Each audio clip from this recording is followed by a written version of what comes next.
everyone, Novels Wonderland here. Thank you all for the love and support you've shown me and the channel. Group Chat of the Dead, Chapter 79 to 85, Galleon/Ein. What do you call it when a meteor falls into the city? 2385 words. Meanwhile, on the other side of the city, inside Hongyuan. The cleaners shuffled about, muttering in a language no one could understand as they swept up the debris. Desperate screams rang out from somewhere in the distance. But soon, even those screams fell silent. All that remained was the sound of marching, of chewing. And the leisurely sound of someone sipping black tea.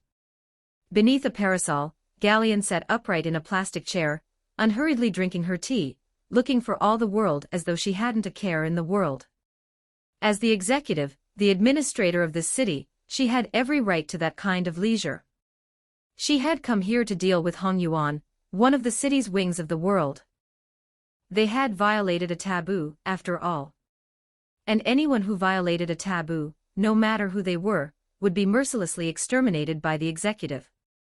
Galleon slowly sipped her tea, savoring the rare pleasure of an afternoon break, until, without warning, something at the edge of her vision brought her up short. Not just something unexpected. Something terrifying. She raised her head. There, between the artificial blue sky and painted white clouds the city had manufactured overhead, something had slashed across the heavens in an instant. The next moment it plummeted, falling, dropping toward some distant suburb far away. A blazing meteor. Galleon blinked. Then, for a long moment, she simply said nothing. No one in the world understood better than Galleon what stars meant in this godforsaken city. What in the actual hell was going on? Beyond the city's artificial sky lay countless mysterious stars, entities that were, frankly, not so different from outer gods. It was precisely to block out their interference that the city had constructed the star veil in the first place. Even so, there were always people wishing upon those stars, setting off all manner of incidents, some even yearning to become something that dwelled among them. By and large, though, things had stayed manageable. And now someone was telling Galleon that a meteor had actually fallen inside the city. The hand holding her teacup trembled slightly. One thing was immediately, unmistakably clear: this thing clearly hadn't violated any taboo. But it looked like she was going to be working overtime again. There were no informants out in the suburbs. Now that she thought about it, that area happened to be on her itinerary anyway. Galleon swirled the remaining tea in her cup, sighed after a long moment, then simply tipped her head back and drained it in one go. Ein stood at a distance, eyes fixed on the smoking crater, rapidly running through the situation in his head.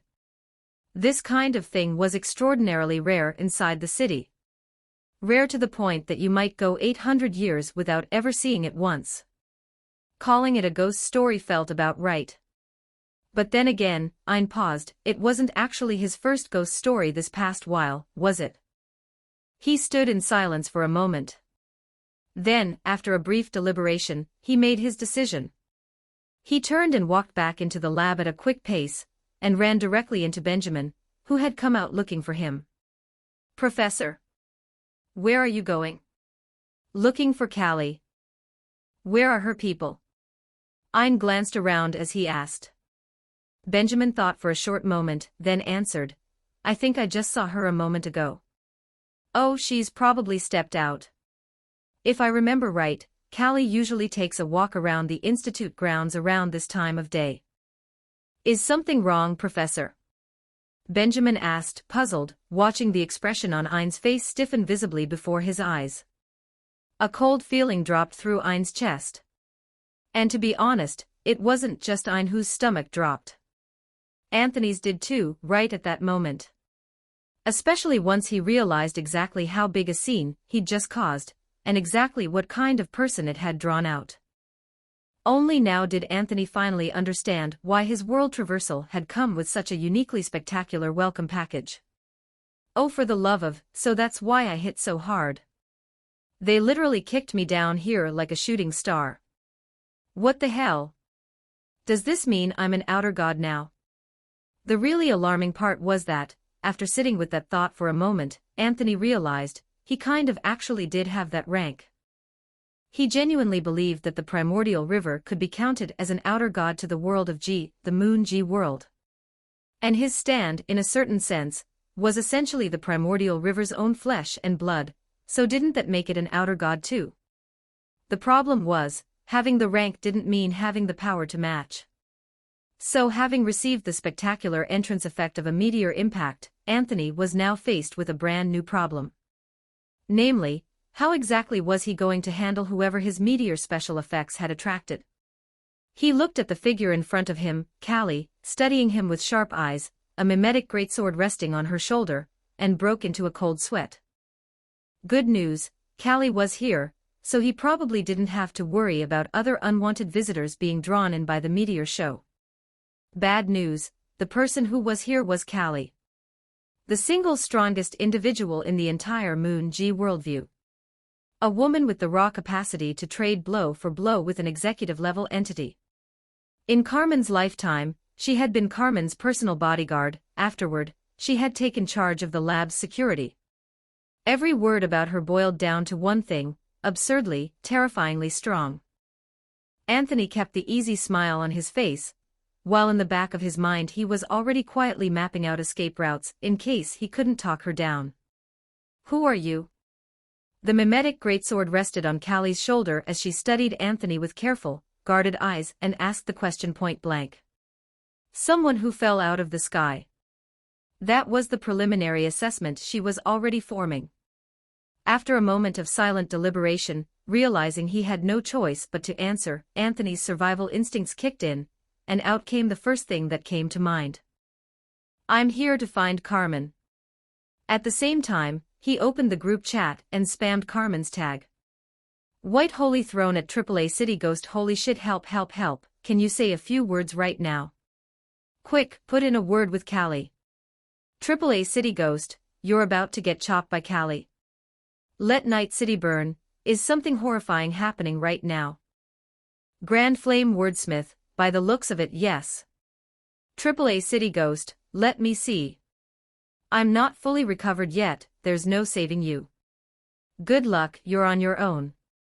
White Holy Throne, come on, at least give me some tips. You lived with Callie for so long, you must have something, any pointers at all. AAA City Ghost, hold on, what exactly is going on right now? White Holy Throne, I fell down from the sky as a meteor, landed near the lab, Callie found me, I just told her I'm here to find you. AAA City Ghost. AAA City Ghost, let me think. Fine, that works. Okay, just follow my lead, I'll feed you lines, you repeat them back verbatim. White Holy Throne has started a group live stream. The moment the live stream opened, a familiar flood of curious group members poured in, as always. Anthony's eye twitched. He kept his expression steady, and turned to face Callie. Should be fine, he told himself quietly. Worst case, Callie cuts me down once. I just respawn the stand. The real issue is that this is my first contact with the lab. And more importantly, going forward, he'd need to rely on Callie to deal with the executive. Anthony had zero intention of trying to fight Gallion himself. The best play was to find a way to support Callie from the side. For that, he needed to build at least some basic trust with her first. Callie's expression shifted slightly at the familiar name spoken by the moon, who had fallen from the sky. In the next instant, the mimetic greatsword on her back swung once. What exactly are you here for? Her voice came out flat and cold. She is already dead. I mean no disrespect. Anthony read Carmen's words off the live stream feed and spoke them aloud in an easy, unhurried tone, but I haven't lied to you. I am genuinely her friend. Evidence. If you can't produce any, I'll have no choice but to classify you as a threat. Callie narrowed her eyes. Anthony let out a quiet breath and continued to relay Carmen's words. She hasn't died. She is still here. For just an instant, Callie seemed to waver. The mimetic greatsword in her hand flickered, unsteady for just a heartbeat, but she raised the blade again almost immediately, leveling it directly at Anthony. You need to understand that everything you're saying right now is the truth. Anthony continued, she mentioned you to me. She said that meeting you was the greatest fortune of her life. Callie slowly lowered the blade. She seemed to be reassessing him. A long silence passed before she finally spoke, her voice low. I've already said it, she hasn't died. Even if you still don't believe me. Anthony let the sentence trail off and cast a glance into the distance. Two figures were approaching. He finally let out a long, slow breath of relief. Things were looking up. Out there in the distance, Ein and Benjamin were making their way over, and they'd caught Anthony's words. Ein's expression shifted. Almost without thinking, he quickened his pace, barely keeping his thoughts in check. She hasn't died. No one in the world cared about that question more than he did right now. Because he believed it. He had to. He called out, his voice carrying an urgency that was rare for him. Callie turned, visibly surprised, then looked back with a furrowed brow. Why are you here, this person? It's fine. Let me handle the negotiation. Ein cut her off and spoke directly. Callie held his gaze for a long moment, then clicked her tongue, and stepped half a pace back. Benjamin reached out, as though to say something to Ein, but Ein simply raised a hand toward him and shook his head. It's fine. With that said, he turned formally to face Anthony. They looked at each other for a moment before Ein finally spoke. May I ask your name? Just call me Prometheus.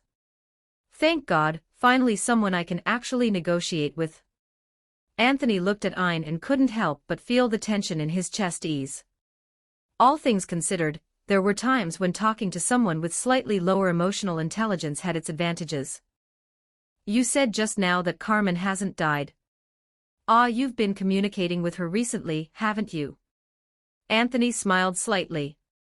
He could feel the rhythm sliding back into his control. He let the question land gently.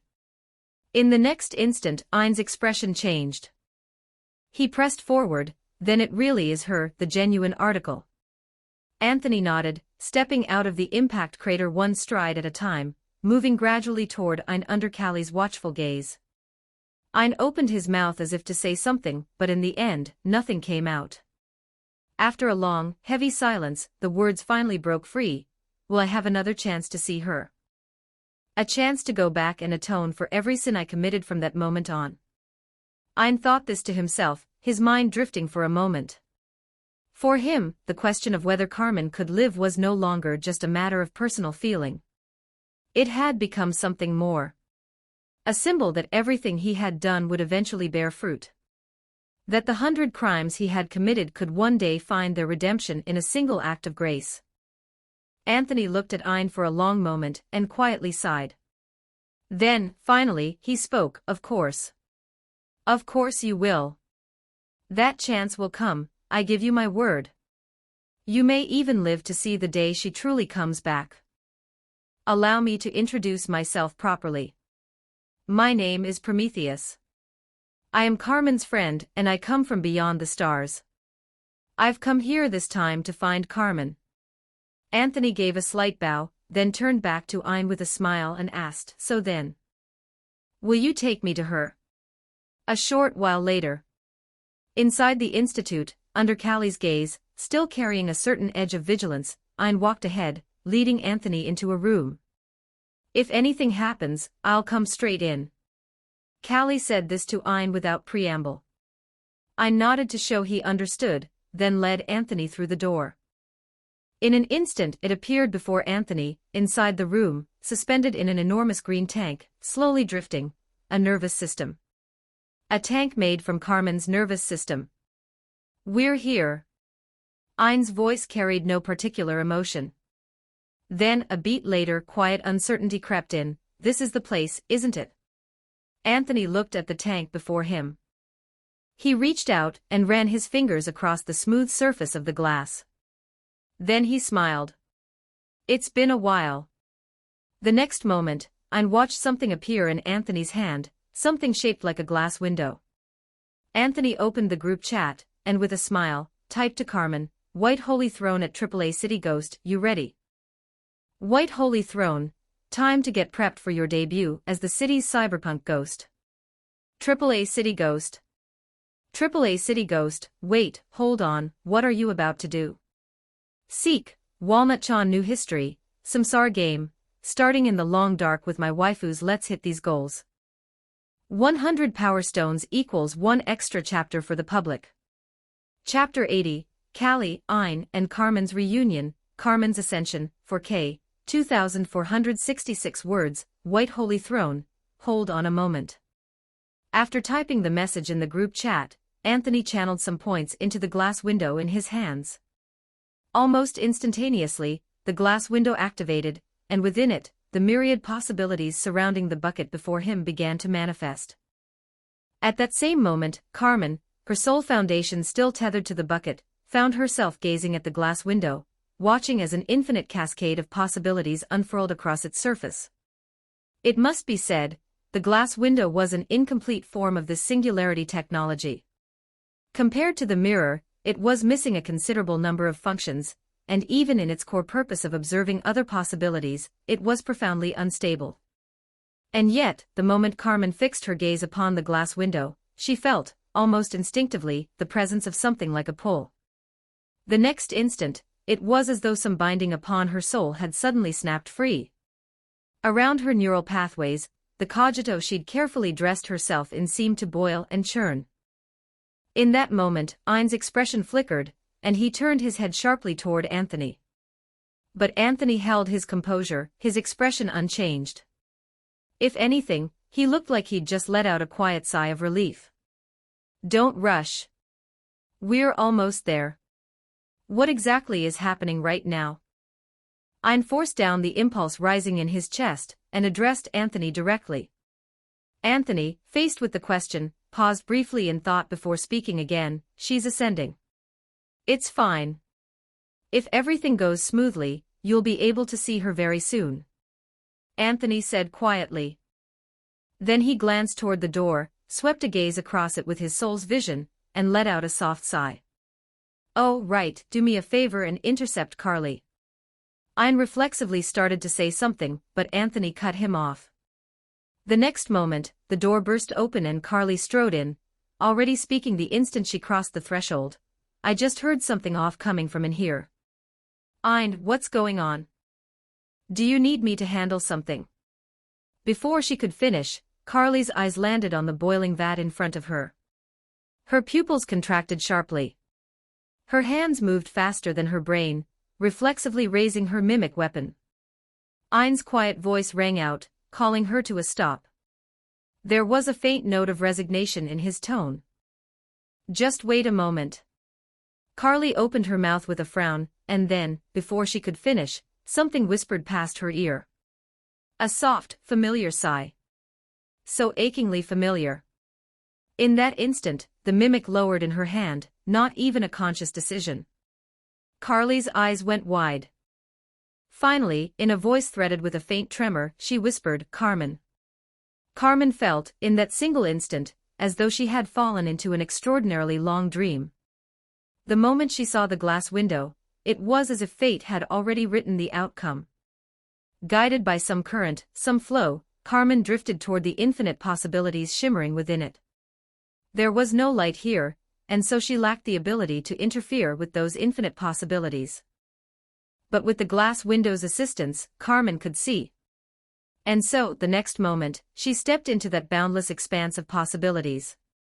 One possibility after another, she crossed cities, passed through lobotomy corporations built across different spans of time, containing different abnormalities, glimpsed laboratories under different possibilities, and so she wandered, one step at a time, through them all.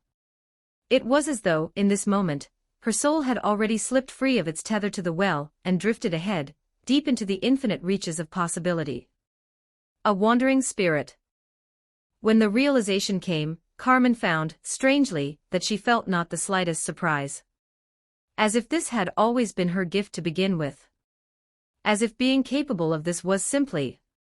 And so, after walking through the infinite parade of possibilities, the glass window's supply of possibilities finally reached its end. At the terminus of all possibilities, Carmen found her final destination.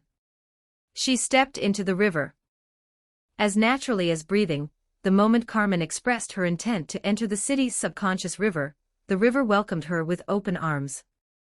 Like greeting home a soul that had always belonged there.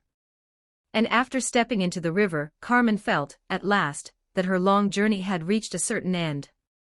She lifted her head within the current, and could still see the infinite possibilities she had walked through stretching above her. She was deep within the city's river now. Above her was an endless canopy of stars. Each star she counted contained a possibility, and within that infinite star field, countless more stars had yet to be lit.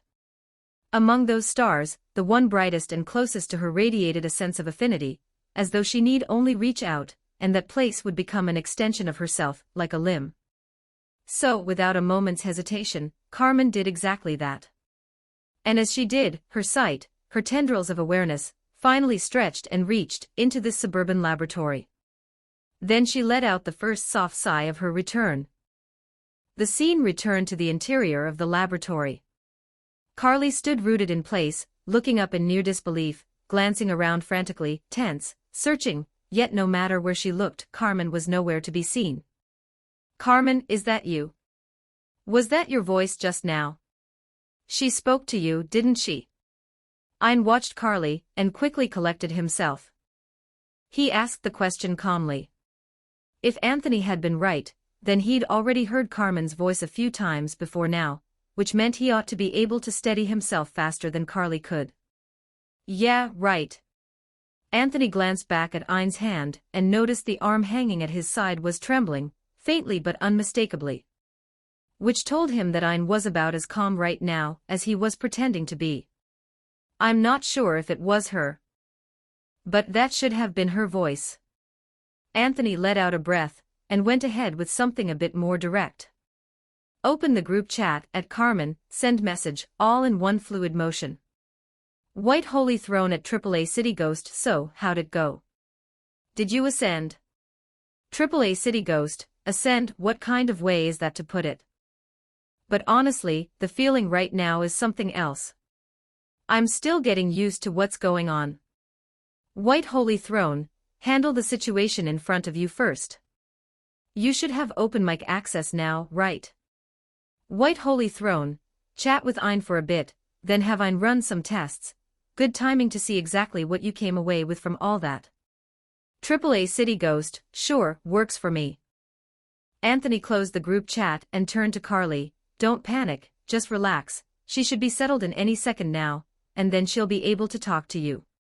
Carly turned to look at him, not quite managing to get a word in, before a soft, gentle woman's voice drifted into her ear, and with it, a tone of complete exasperation. "You already said everything I was going to say. What am I supposed to say now?" This time, Ein heard the voice too. His pupils contracted for just an instant.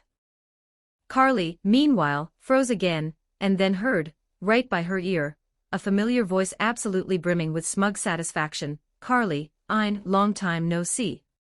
I'm back."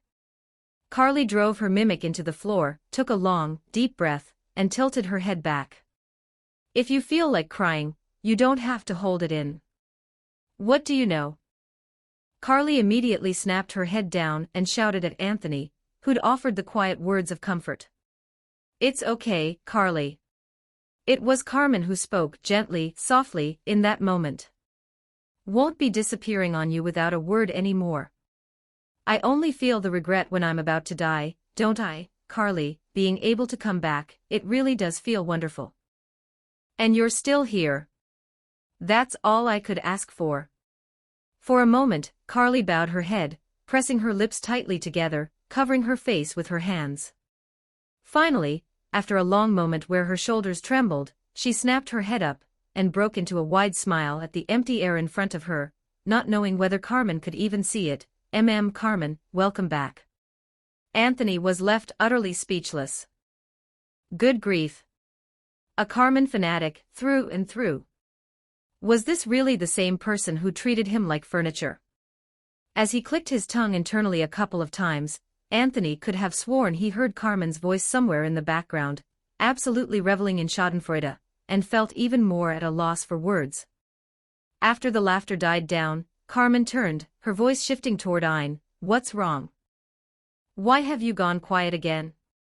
The gentle woman's voice drifted past Ein's ear, and then, feigning a pout, why is it always like this? Acting like you can't be bothered to acknowledge me. I'm sorry. Ein lifted one hand, then had no idea where to put it. His other hand was shoved into his lab coat pocket, fingers curling tight without thinking. It's just. Oh, I know. You never could get words out when it mattered. Carmen cut him off and laughed. But coming back and seeing that you're all right, that's more than enough for me. I'm really glad that you found your own path. The things I couldn't see through, no matter what, I'll always believe that what you're doing is right. Thank you. 1,000 things surged to the tip of his tongue, and then dissolved. Emotions crashed in waves. But in the end, when the words finally reached his mouth, Ein only bowed his head and said that one quiet thing. Why are you always such a hopeless mess about this? Even Carly seemed to have run out of patience. She stepped forward and made to give Ein a couple of solid smacks, and from both their ears, the silver bell sound of Carmen's laughter rippled through. So beautiful. Until 2 deliberate coughs broke the moment. Ahem, ahem. Look, I know nobody wants the tender reunion to end, and that goes for everyone here, but we do still have actual business to take care of. Anthony let out a long sigh, then turned to Ein and Carly with a helpless expression. Shouldn't we confirm Carmen's current status first? In an instant, Ein seemed to snap back from a dream, giving a small nod. Carly, after a beat of silence, shot Anthony a withering glare.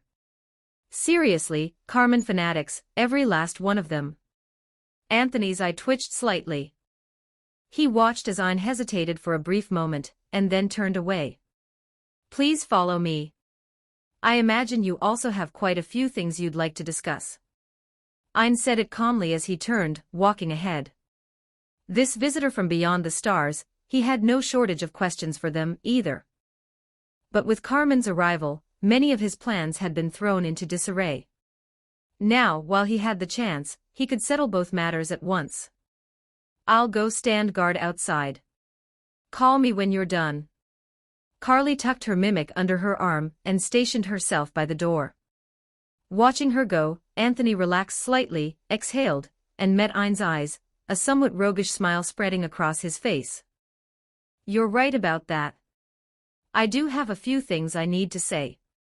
Recalling the circumstances of his fall, and the events that, with high probability, were about to unfold, a note of gravity settled into Anthony's expression. Important things. Approximately 20 minutes later. Having listened to Anthony's account in full, Ein's face had gradually taken on the expression of a man in profound suffering. In that account, Anthony had introduced himself as Prometheus, a visitor. And at the same time, he had laid out one critical fact for Ein. The truth was, because of the creation of non-human cognizant entities in the suburbs, and because of the defector, mole, operating inside the laboratory, the executive would be paying them a visit before long. In his heart, Ein had always known this. It was only ever a question of sooner or later. Only, Ein had been quietly reminding himself, all this time, not to think about it. Not to let himself confront it head-on. But now, with Anthony's reminder, he had no choice but to think about it, to face it directly. Because, according to Anthony, given that he had landed near the laboratory, there was a 90% probability that the executive was already on her way. First, there was a laboratory here that had crossed every line it wasn't supposed to cross. Second, here was also a visitor from beyond the stars, a newcomer with a very high likelihood of being an impurity. For the executive, this was already the kind of situation that warranted a suffering face in triplicate. And that suffering face had now migrated squarely onto Ein's expression as well. How much time do we have? Finally, Ein rubbed his temples with a complicated look and asked. I'd guess no more than 3 days. If things are moving faster, the executive could show up at any time. Anthony mulled it over, then offered his estimate, to be more precise, probably around tomorrow. Looking at Ein's rigidly stricken face, Anthony decided to shift the subject. Don't worry, it's not like we're going in blind, right? A small smile crossed Anthony's face. He glanced over at Carly standing guard by the door, then thought of Carmen's current state, and with a quiet, easy smile, said, Carmen's situation might just be the key to breaking through all of this, and besides, I'll be helping you. As he said it, a trace of genuine delight crept into his expression. After their research, Anthony and Carmen had worked out the true nature of the ability Carmen had actually gained, after observing the multitudes of possibilities. From the countless possibilities she had witnessed, extraction, and the ability to overwrite the possibilities of any existence her soul could reach. Walnut Chan New History, Samsara Game, starting in the long dark with my waifus.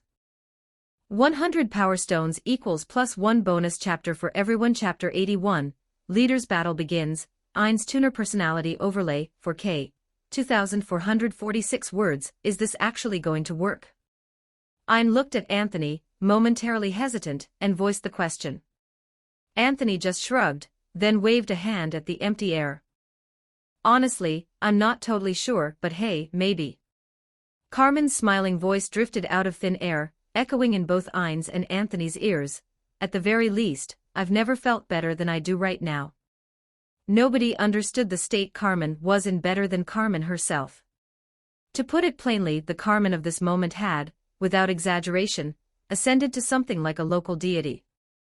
Strictly within the confines of the laboratory, of course. After stepping into the subconscious river, Carmen had felt connections form between herself and those faint, half-real possibilities. The one drawback was that, deprived of the nourishment of the light seed, the river of the subconscious before her felt somehow incomplete, which meant Carmen's power was missing certain upper limits it might otherwise have reached.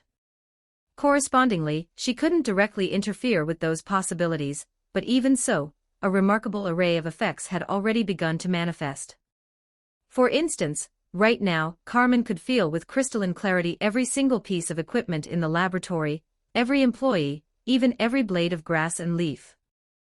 As though all of it lay within the reach of her soul's hands.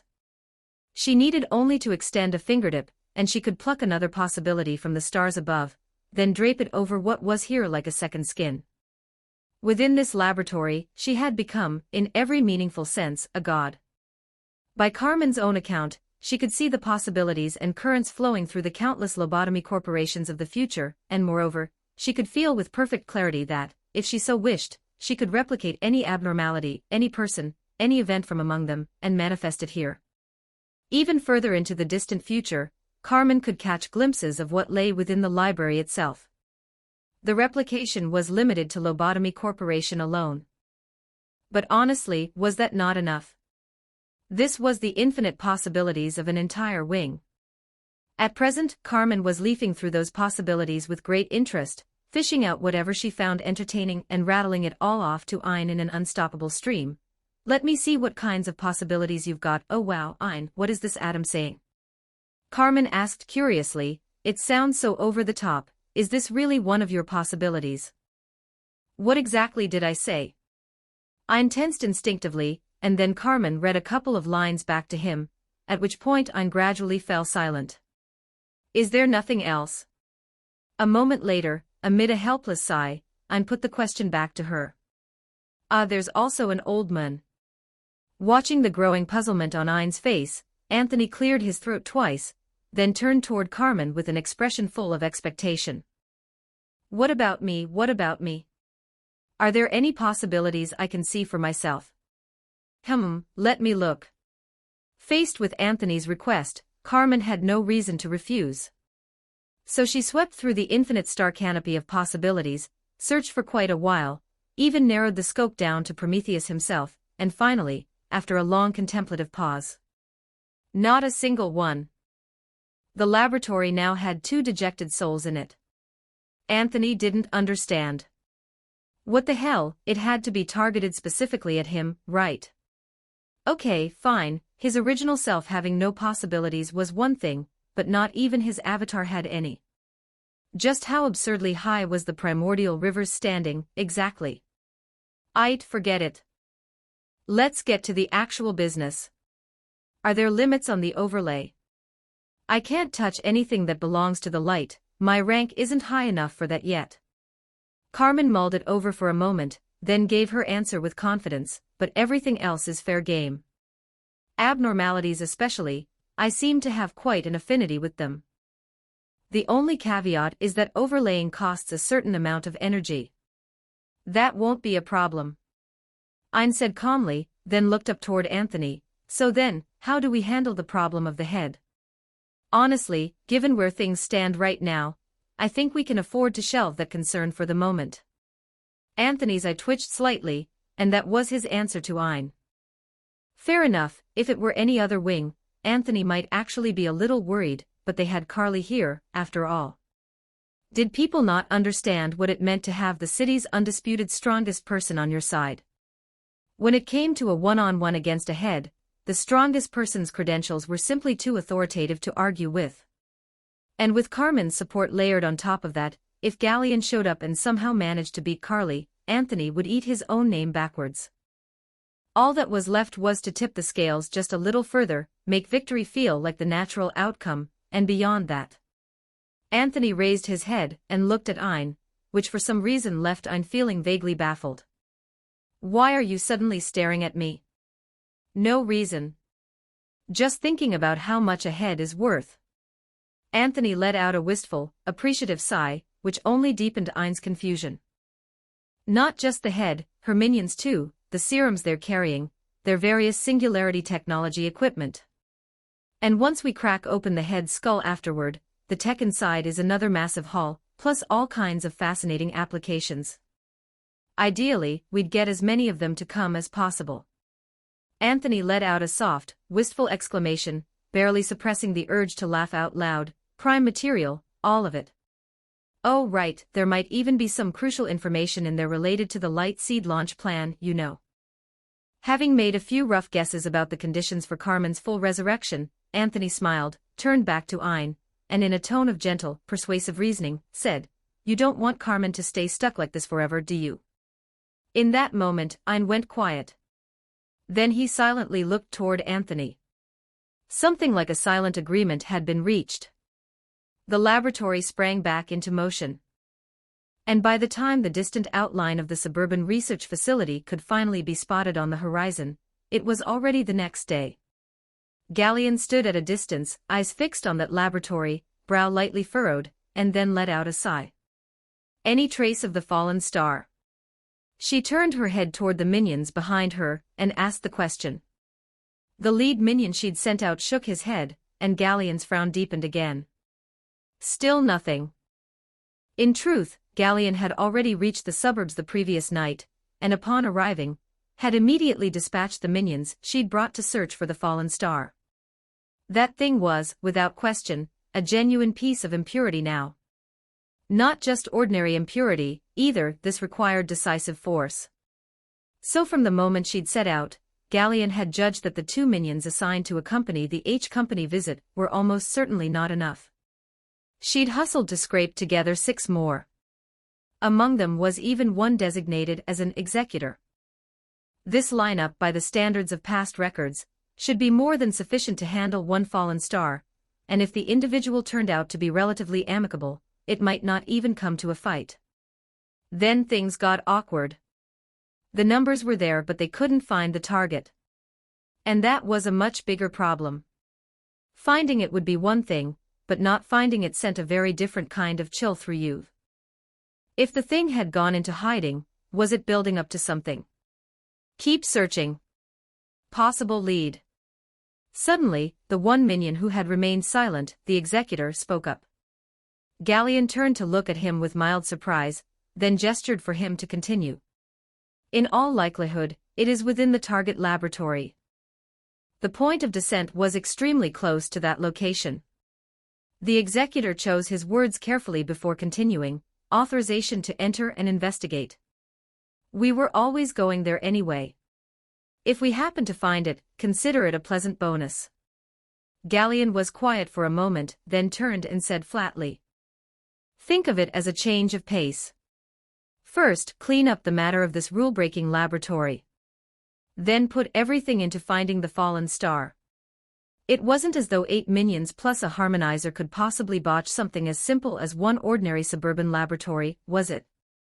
Just entertaining the thought was enough to make her want to laugh. A place this small, what was it going to do, spit out the city's strongest person from inside? And even if it did, could that person really stand up to a lineup like this? Unless they could also conjure up a head from thin air. Let's move. She issued the order and walked toward the laboratory. Inside the laboratory, 2 pairs of excited eyes snapped open. The 2 souls exchanged a glance, and then Anthony rubbed his hands together, while Carmen spread her hands wide over the entire research facility, wrapping it in her soul. Here they come, here they come, here they come. Anthony announced with delight, the points, wait, I mean, the hostage, wait, I mean, the head is here. Personality overlay is ready. Carmen's voice carried out, don't rush, I've been watching Galleon for a while now. She opens up quite a few possibilities. I can see a lot of lit stars in the star canopy above the river. Anything we can actually use? Actually, yes. We might be able to have a lot more fun with this. Carmen said breezily and with evident delight, eyes full of anticipation, oh wow, this one's got some real kick to it. I'll leave it to you. Anthony thought it over briefly, then decided to give Carmen free rein. He trusted that Carmen, at her core, was cut from the same cloth as him, the kind of person who, when presented with a situation like this, would always pick the most devious, most deranged option available. Carly and Ein are in position. Watching how things were unfolding at the front of the research facility, a smile spread across Anthony's face, and behind him, the origin furnace rumbled, letting out a low, hungry growl. At that same moment, Galleon, stepping through the laboratory's entrance, felt something sweep across her, the sensation of being watched. She raised an eyebrow, and her expression soured. Something unfamiliar out there. And then, seemingly to her surprise, Galleon spotted, waiting at the entrance to the research facility, a red-haired woman in a long leather coat with a cigarette hanging from her lips. Waiting out here in advance. Galleon narrowed her eyes slightly and murmured. Her instincts told her the figure before her was a powerful combatant, and yet. Going to the trouble of resisting, are we? She spoke with a hint of boredom, then waved dismissively at the minions behind her. A yellow-black glow kindled at her fingertip. Singularity technology, a demon spirit, still need to deal with the fallen star after this, no time to play around. Let's end this quickly. No wasting time, sweep it up fast. TCH, not even a shred of respect. Carly clicked her tongue in irritation. Hearing it, something like pleased amusement crossed Galleon's face. By all means, why not try resisting? She said it lightly, smiling. But Carly looked entirely unbothered. In fact. She broke into a wide, reckless grin in return. That sort of thing's whatever, or rather, the one who ought to be getting serious right now is you. The next instant she moved. Behind Galleon, the expressions beneath the minions' masks seemed to shift violently. With almost mechanical unity, they began loading their serums. Each minion went about it in their own way, W serum, R serum, K serum, but the moment that red-haired figure came surging in, she passed judgment on every last one of them. Test result, fail. If you were still thinking about anything other than using the W serum to run at a moment like this, then regrettably, the test results could only come back as, not qualified. And so the mimic blade came down slash. The strike burst out in an instant, even faster than Galleon's demon spirit. The K serum was caught at the very last moment before injection, and never made it in. In that single moment, 8 minions had become 7. But Galleon's eyes narrowed sharply, and in that instant, the demon spirit erupted. 1 minion lost, yes, but a mass-produced unit like that wasn't worth grieving over. Your opening, you've just handed it to me so cleanly. And in front of me, no less, are you really fine with that? She tilted her head, speaking softly. How terribly arrogant. And so, smiling, she prepared to say farewell to the enemy before her. Or rather, that was how it should have gone. because in the very instant the demon spirit erupted, Galleon saw it, the smile on Carly's face. Something like a deep, soul-level unease stirred within her. The next moment, Galleon heard Carly shout. And with that, accompanied by a quiet exhale, the doors of the research facility swung open. Above the facility, Carmen rubbed her hands together with excitement, tilting her head back inside the river, counting the stars one by one. And with each beautiful star she counted, she called out a name, Adam, Abram, but it really has to be this one, doesn't it? And so, with a delighted laugh, as Ein stepped out from the doorway, Carmen delivered her final answer. Harmonizer. In that moment, accompanied by the consumption of a vast tide of enkephalin, Galleon watched in astonishment as the figure stepping out from the doorway turned golden eyes upon her, and amid a sigh, raised one hand, and then a radiance she knew all too well began to ignite. Lock. With that single quiet word, it was announced. Harmonizer personality overlay, Ein had arrived on the battlefield. Here, Walnut-chan new history, Samsara game, starting in the long dark with my waifus we have set new community milestones. 100 Power Stones equals +1 bonus chapter for all readers. Chapter 82, Anthony, Ein, how's the one Angela made? Can I borrow it? 2605 words. What kind of person was Ein, really? If Anthony had to answer that, he'd stand by what he'd always thought. Ein was a man full of contradictions, deeply complex, and in a certain sense, possessed of a remarkable, almost magnetic personal charisma. And yet, for all that, there was one crucial quality about Ein that could never be overlooked. A talent so rare that you could search the entire city, and likely not find its equal.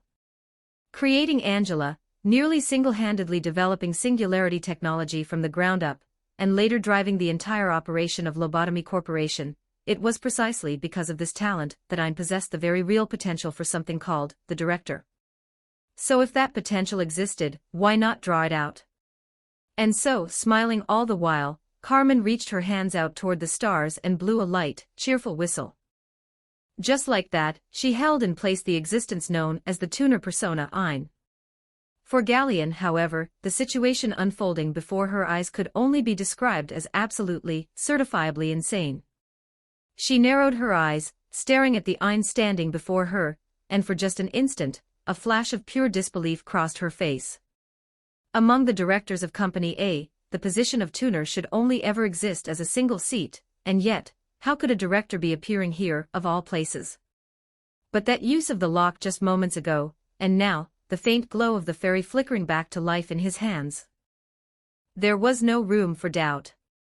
The next moment, without time to think, light blazed in Galleon's hand as a pillar manifested, and it crashed directly into the fairy surging from Ein's. Her expression grew several shades heavier. This is a somewhat unfamiliar power. Ein wielded the singularity technology with an unpracticed hand, and after a moment, he couldn't help but furrow his brow and let out a quiet sigh. When you got down to it, he was a researcher. He didn't have anything like Callie's combat aptitude. He could fight on instinct on the persona's muscle memory, but it was still lacking in certain areas. Of course, he wasn't the only one fighting right now. Hey, listen, it came out of nowhere, like wind rushing past her ear. Galleon spun around sharply, and found herself face to face with Callie's wide, feral grin. Did you forget about me? The next instant, Galleon's hand swept downward, and from beneath her feet, a dark tide of black surged upward. Callie, meanwhile, wrapped herself in the long coat of her EGO, and in that same moment, her mimic swung, a sweeping slash, falling hard. But at that moment, a displeased gaze was cast from somewhere within the river. Is that really all you've got? You think this little show is enough to take on a director? And so in that instant, with all the exasperation of someone watching a student fumble a lesson they should know, Carmen went to work once more from within the river. Tell Anthony I'm the real master builder around here. Once again, Galleon's brow furrowed. Some instinct screamed at her, something terrible was beginning to descend upon Callie. Deep in the river, Carmen swayed her legs lazily, humming a light little tune, and selected Callie's personas. Lobotomy Corporation era, head of the disciplinary department, ruined library era, a language layer librarian, two overlapping possibilities, with an astonishingly high compatibility rating, loaded onto Callie in the same instant, and immediately, Callie's speed seemed to leap upward by another third, while the mimic in her hand shifted, transforming into a blade that Galleon didn't recognize at all. Along the jet-black length of the sword, countless yellow compound eyes blinked open, and then, twilight slashed down. Callie, Trinity. In that moment, the blade carved through the dark tide, and hurtled toward Galleon, nearly close enough to cut her throat in a single stroke. In the last fraction of a second, Galleon barely managed to dodge the blow, stumbling backward at speed.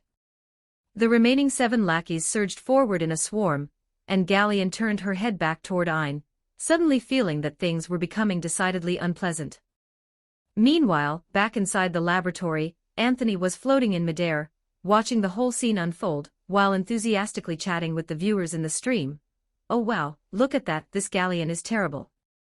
One hit from Callie and she completely lost the rhythm. Ein's actually holding his own out there, starting to get the hang of the fairy. Oh, another lackey down. I thought they were speed bumps at this point. AAA City Ghost, Anthony. How come I'm the one doing all the support work here? AAA City Ghost, where even are you? Konoha's yellow flash, somebody's slacking off. Not naming names. Excuse me." Anthony's mouth twitched. He shot back at the stream with a shout, but then glanced over at the battlefield, seeming to mull things over with a mildly pained expression, before finally letting out a slow sigh. "This is going to take a while. Doesn't look like it's wrapping up anytime soon. All right. Done slacking. Time to actually do something right." And so, with a smile spreading across Anthony's face, the origin furnace behind him erupted with a deafening roar, and deep in the laboratory, a considerable amount of enkephalin was converted into points in an instant. Honestly, forcing a craftsman into a support role is a pretty unrealistic ask. Anthony mused for a moment, then chuckled softly. Not promising results. But at the very least, just dumping raw energy in and recalibrating Callie's numbers should be doable, right? Forging begins.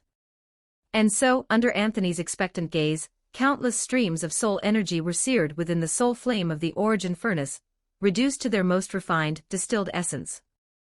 In that instant, a torrent of souls surged inside the origin furnace, and as Anthony opened the furnace valve, it erupted outward in a single gushing wave.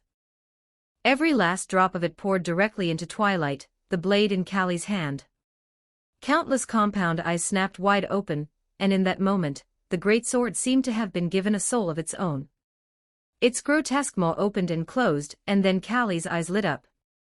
"This thing feels a whole lot meaner than it did before." Her silhouette flickered, and on raw physicality alone, she hit something approaching W serum speeds.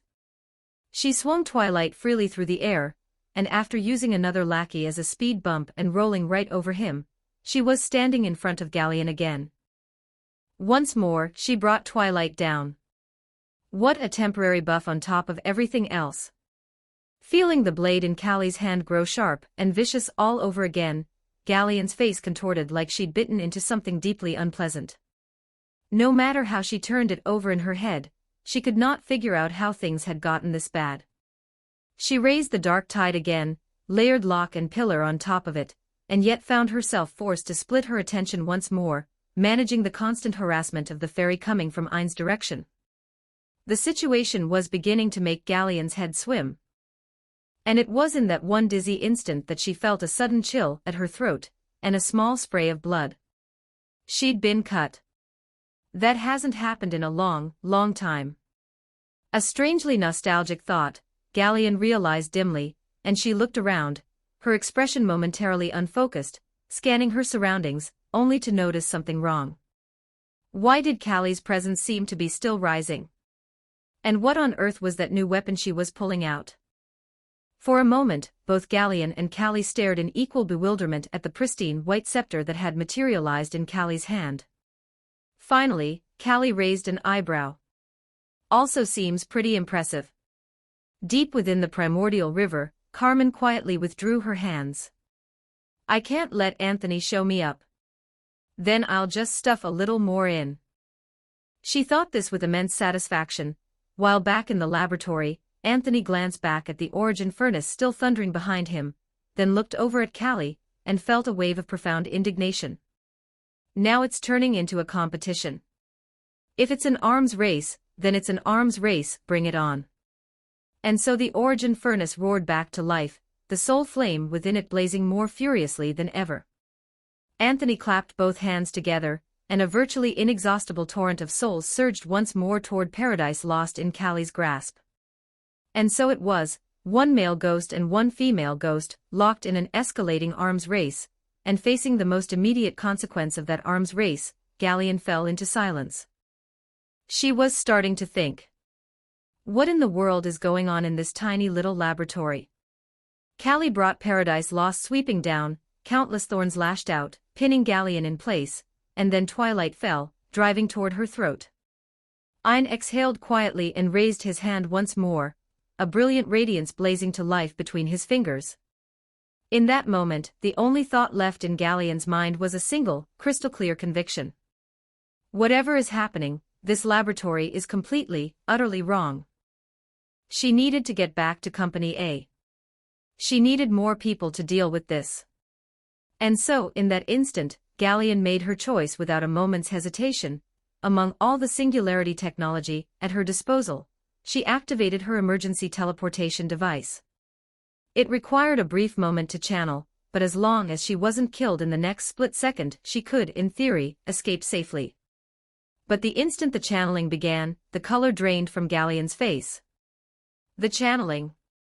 Far above on the primordial river, Anthony sat high upon the bronze seat of the angler's throne, silently reeling in his fishing line, and shook his head. Trying to teleport long distance, are we? Why don't you ask the primordial river whether it'll allow that? Short-range W serum was stable enough that it gave even Anthony a slight headache to manage, but an ultra-long-distance teleport. That was a whole different story. A bit of interference with fishing line and soul strength, and just a nudge from Carmen inside the river, and instead of teleporting out, you'd be lucky if you didn't teleport into the primordial river itself. And so, as Callie brought Paradise Lost swinging down again, all of the lackeys were yanked and held in place by the thorns, and then Callie moved at blinding speed, carving through them nearly one by one, the sharpened twilight dispatching every last one of them. Finally, she came to stand before Gallian, who was bound and unable to move. There was no longer any obstacle left. In that moment, Gallian's eyes went wide. She strained with everything she had to raise her hand, a faint dying light flickering in her palm. She was trying to use a concussive shockwave to deal with the crisis in front of her. But when she actually managed to do it, two hands caught her. For just an instant, Gallian's mind went blank, and then she looked at the two figures who had appeared before her. One was Ein. His face was expressionless. He pressed his hand lightly over Gallian's raised palm, and the shockwave dissolved naturally, as if it had never been anything else. But then Gallian caught sight of the other, a face she didn't recognize at all. She forced her head around with the last of her strength, staring at the young man who stood there smiling, his hands wrapped around hers, and for an instant, her mind went hazy. It's you. This was a trap all along. Hey now, don't get heated. Anthony smiled. Behind him, the phantom silhouette of the origin furnace rose and flickered. After all, we're about to fire up the oven. Without another moment's delay, Callie's twilight drove through Gallian's chest, pinning her to the laboratory wall. And Anthony, whistling cheerfully, moved with sharp, practiced speed, going to work on Gallian immediately. The origin furnace's fire roared. Anthony, moving with quick and efficient hands, fed Gallian into it. Ein's gaze flickered, and he moved almost instantly to intercept her head, slicing it cleanly free with the fairy and preserving the brain intact. Just like that, the head went to Ein, the body was fed into Anthony's origin furnace.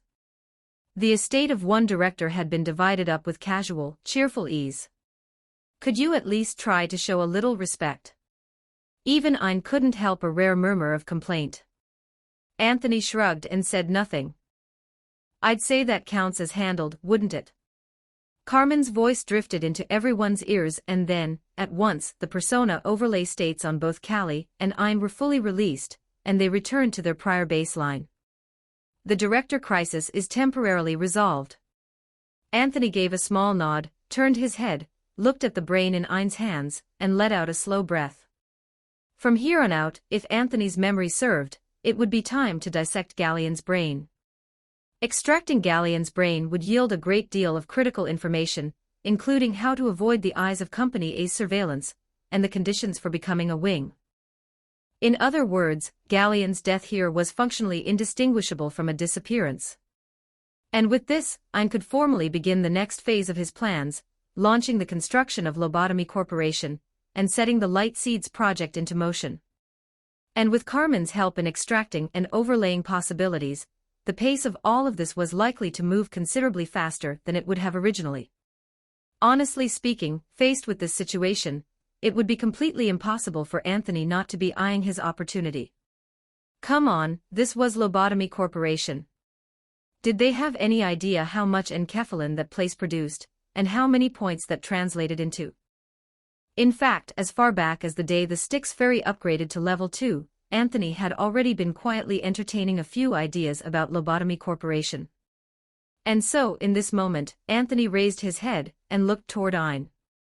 Finally, in a tone that even Ein found faintly, instinctively unsettling, he said quietly, "Ein, now that the director threat has been dealt with, it's time we talked about the Lobotomy Corporation business. So first question, any interest in opening a branch? I can help out with staff and all that." A certain gleam lit up Anthony's eyes, and then he blurted out, "Oh right, and how's the progress on Angela coming along?" In that moment, staring into Anthony's bright, sparkling eyes, Ein raised every single one of his defenses to maximum alert. He had a feeling. A feeling like some golden-haired punk had shown up downstairs and was hollering up at him, "Hey old man, the ghost fire's parked downstairs, where's your daughter?" A deeply, deeply strange feeling. Read more, Walnut-chan New History, Samsara Game, starting in the long dark with my waifus help us hit our community goals, 100 Power Stones equals +1 bonus chapter for everyone.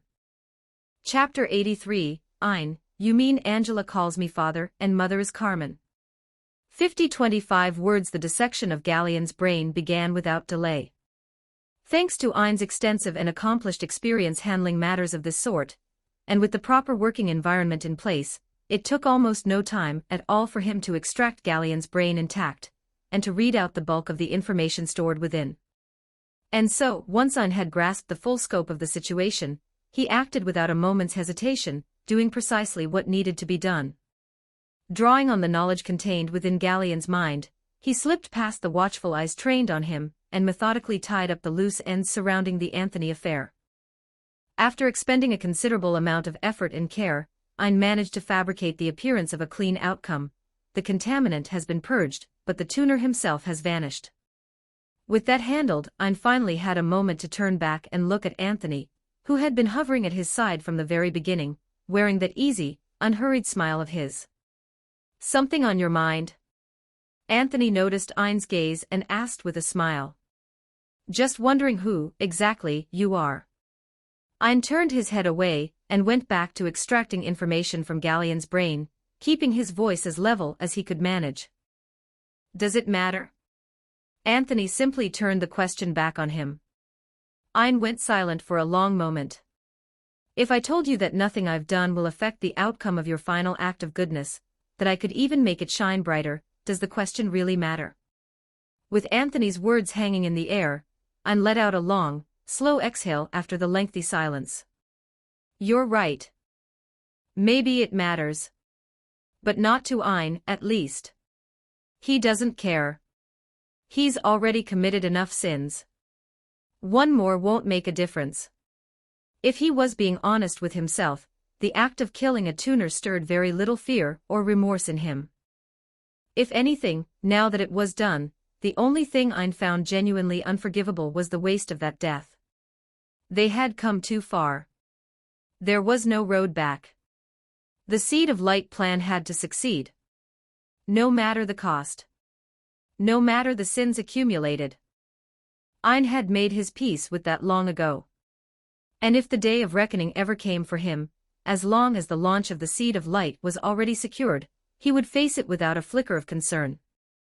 Distant stars, Ein murmured at last. Having extracted the memories from Galleon's brain, he now understood what those so-called stars truly signified. Am I making a deal with the devil here? Depends on how you look at it. At the very least, I have no intention of causing any harm here. If anything, I'd rather things go better for everyone. Anthony gave a casual shrug and spoke in that same breezy, unbothered tone. I told you, I'm here to help.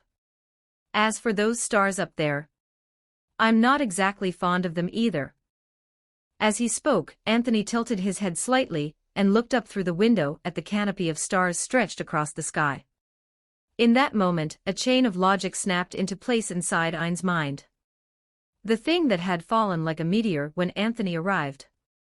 Could it be, was the person standing before him a meteor precisely because the other stars had cast him out?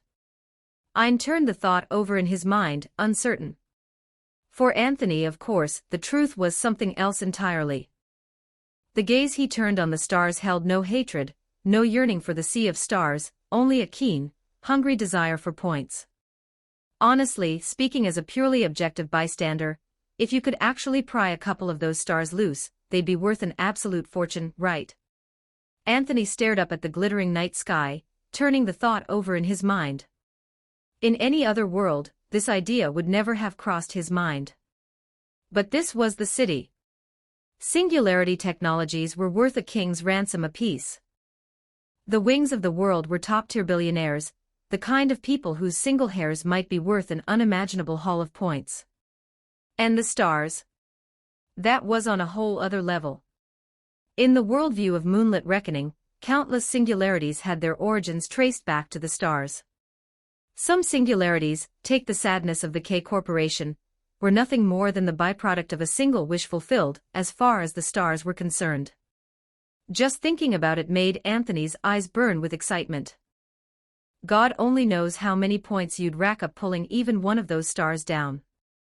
Unfortunately, the stars were impossibly remote, and most of them were unfathomably deep. Far beyond anything he could touch right now. But then again, just because he couldn't touch them now didn't mean he couldn't later.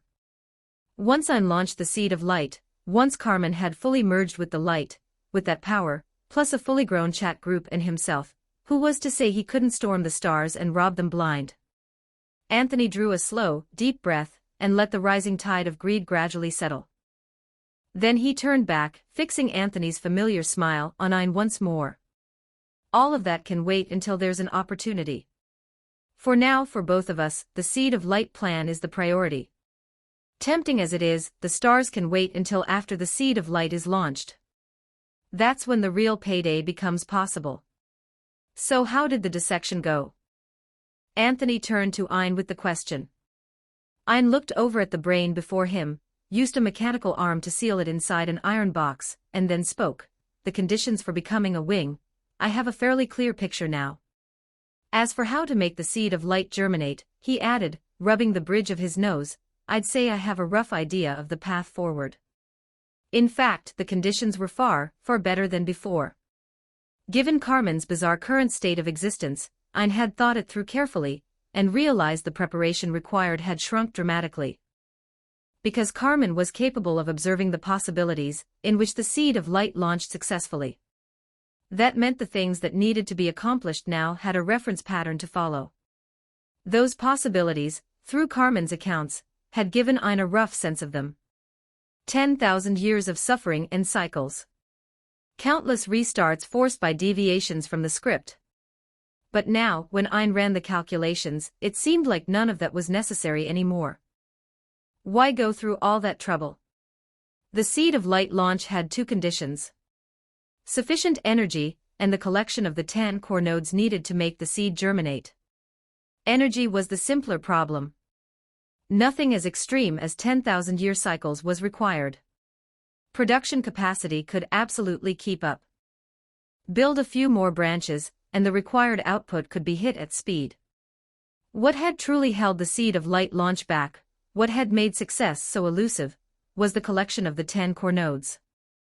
The slightest deviation from the script meant starting over from zero. That was the very reason 10,000 years of cycles had come into being. But now, thinking it over, Ein realized it didn't have to be so complicated anymore. There was still Carmen, wasn't there?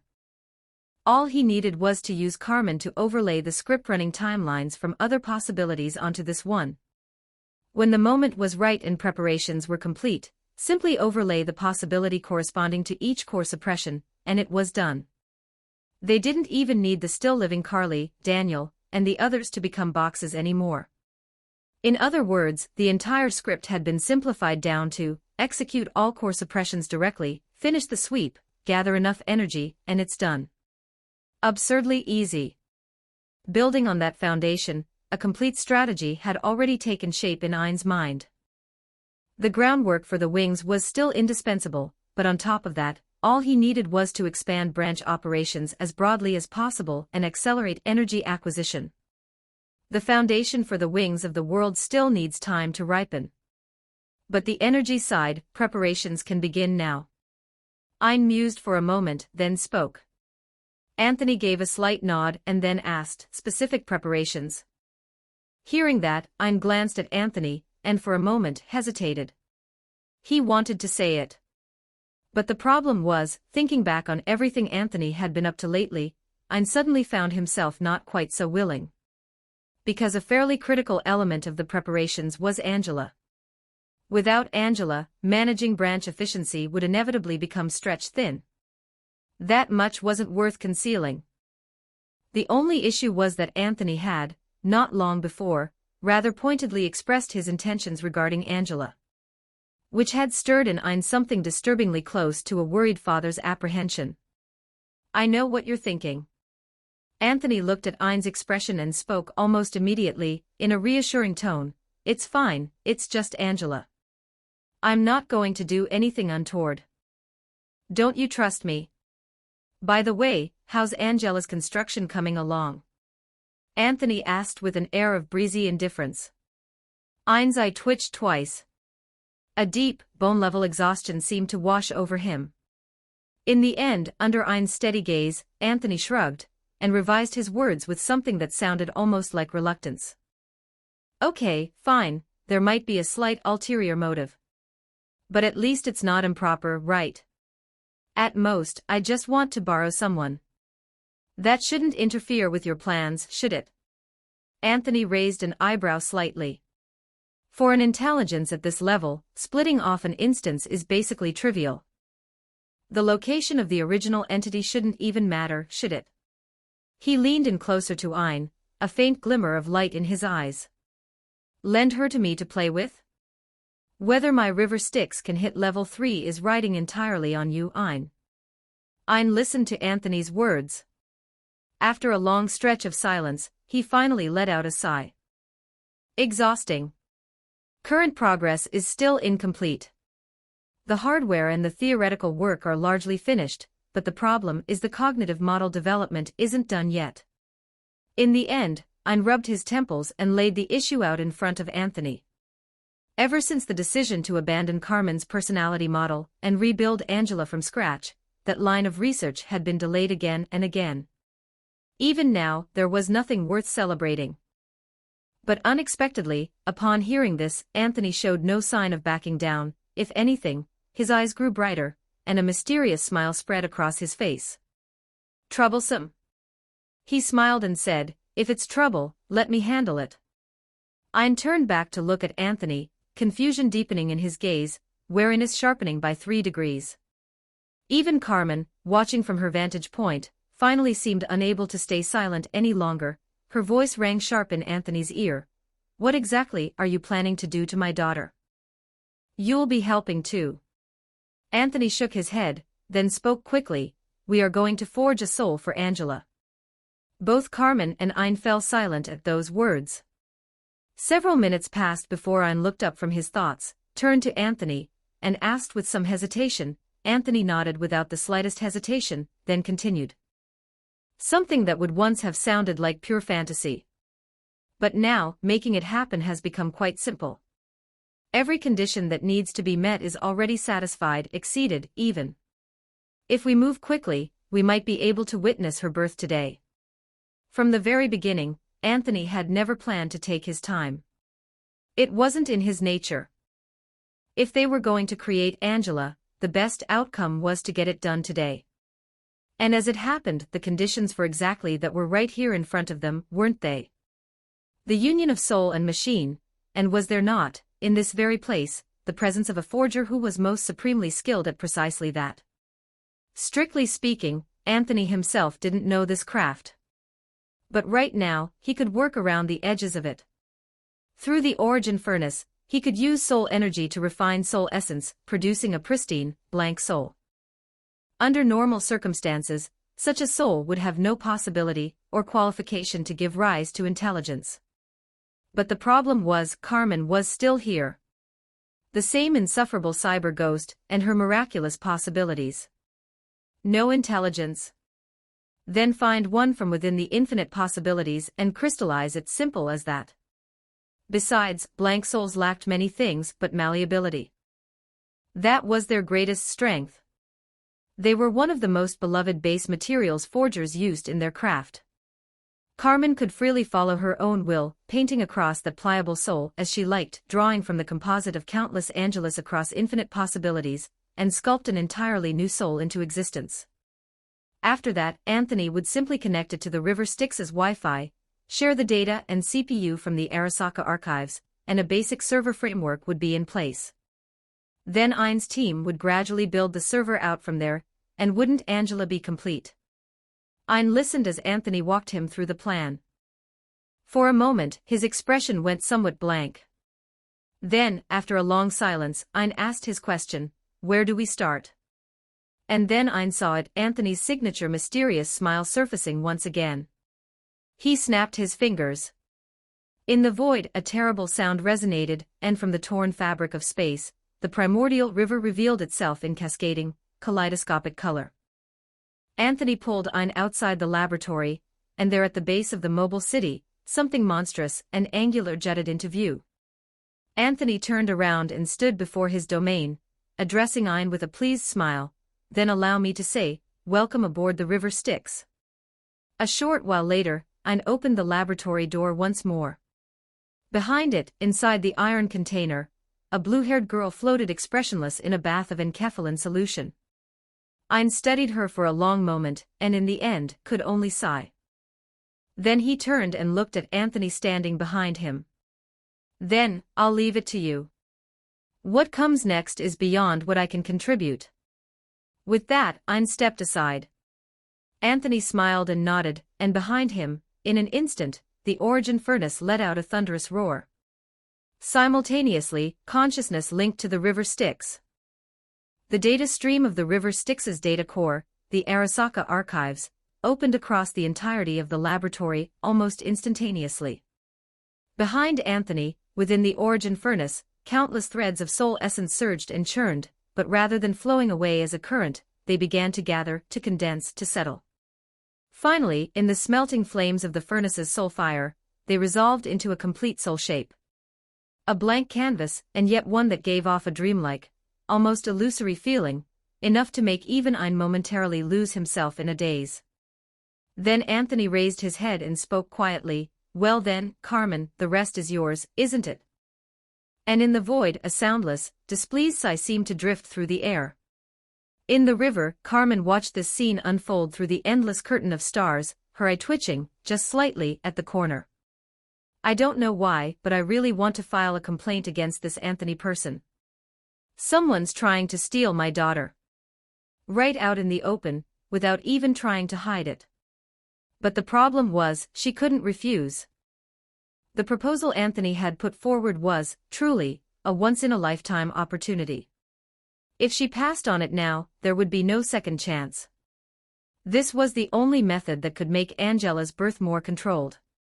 Sure, given enough time, Ein's genius would eventually crack the technical barriers surrounding Angela, that was inevitable.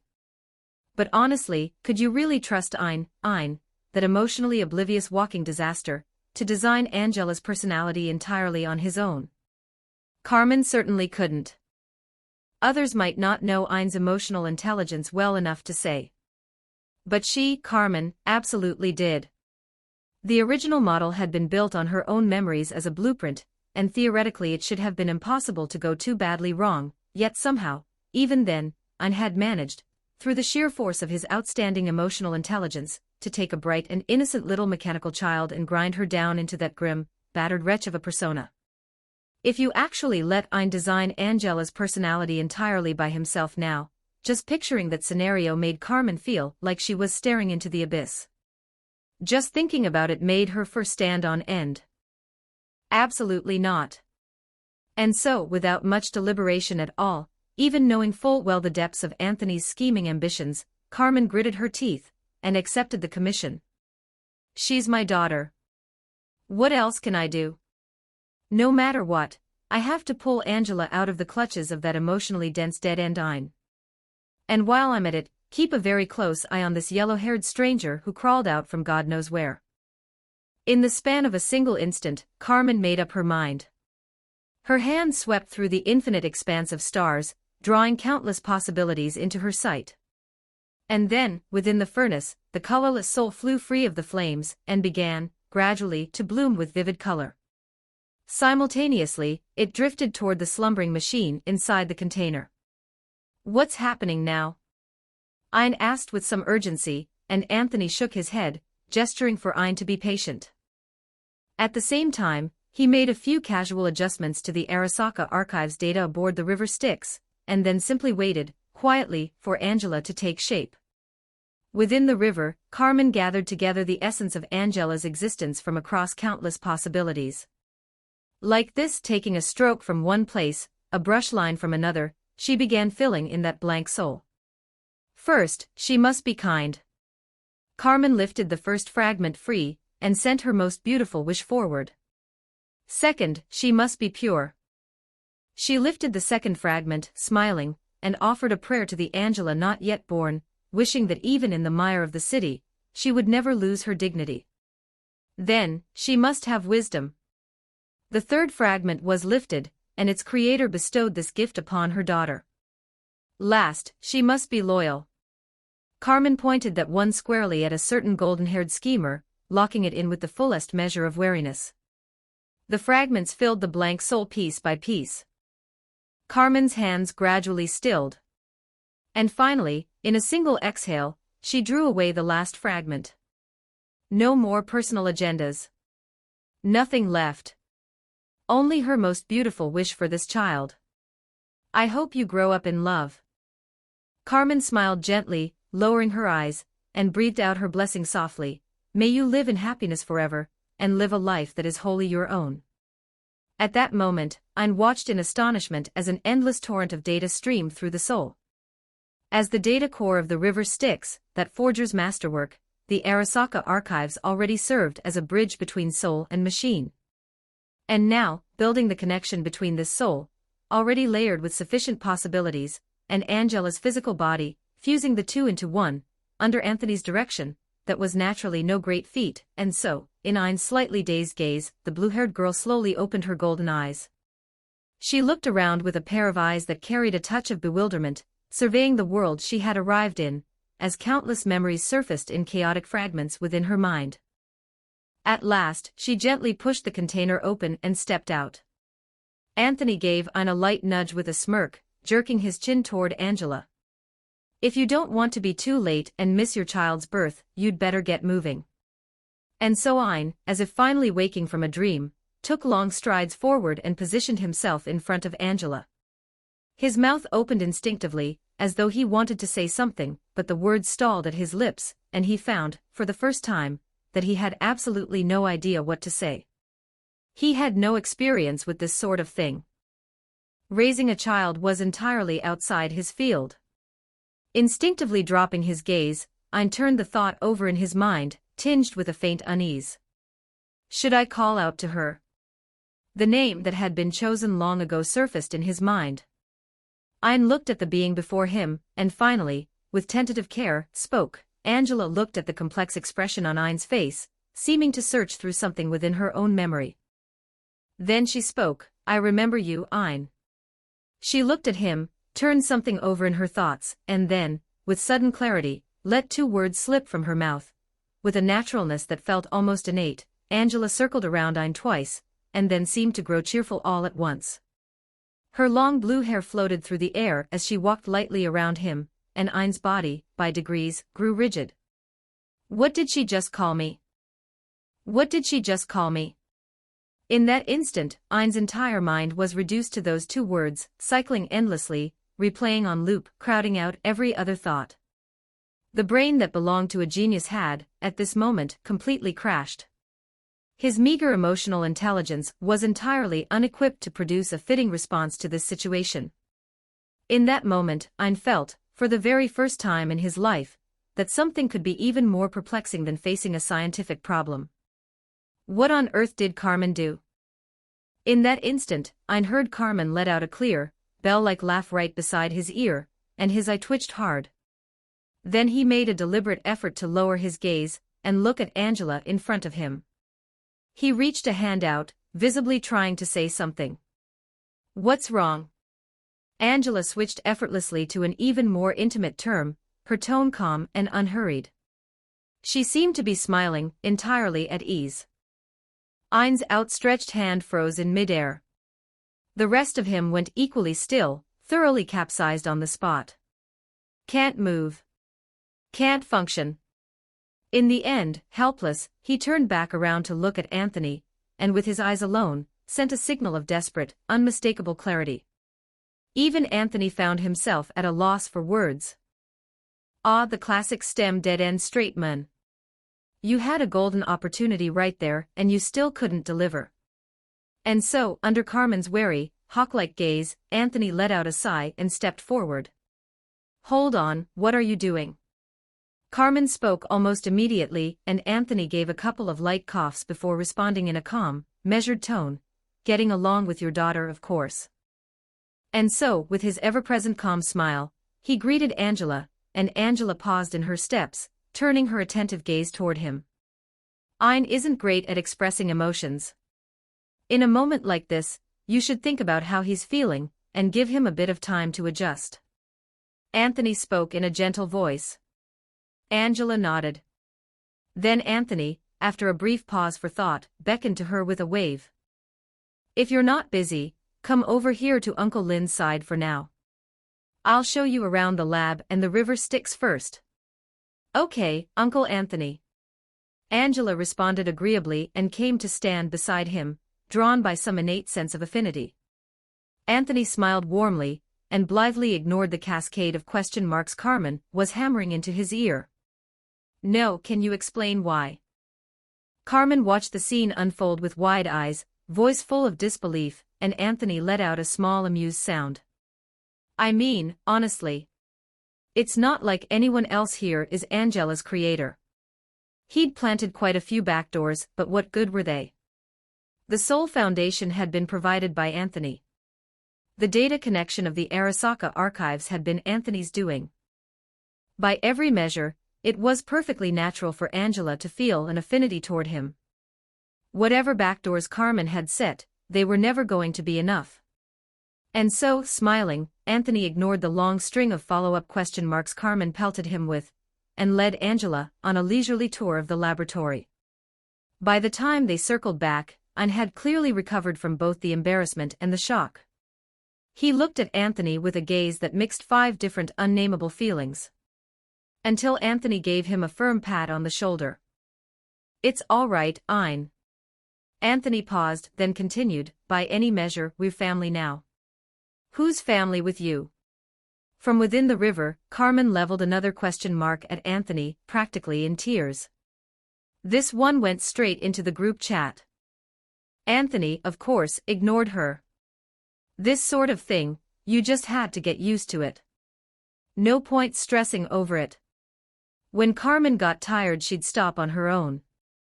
This time, Anthony turned to Ein and said with a smile, anyway, Angela's situation won't interfere with the Seed of Light plan going forward. And I'll be heading back before long. Only before I go, there's one more thing to take care of. Anthony trailed off, musing for a moment. He hadn't brought the river Styx here purely for the dramatic entrance. Docking the river Styx here served two purposes. One was to share access to the Arasaka archives data. The other was the final reason Anthony had remained at the Lobotomy Corporation. He needed to complete the infrastructure of the river Styx. Angela's significance went far beyond simply leveling the river Styx to level 3. And so, in this final moment, Anthony looked at Ein with the expression of someone who'd just thought of something fun, and put forward his last proposal. So then, could you do me one more favor? Think of it as the last payment I'm asking for, out of pure greed on my part. Ein came back to himself and looked at Anthony with some surprise, then steadied himself. Then, he gave Anthony a slight bow. Please, speak freely, he said, then paused briefly and added, as long as it doesn't involve actually plotting against Angela. Am I really that kind of person? Anthony shot back, then let out a sigh and pulled an expectant smile onto his face.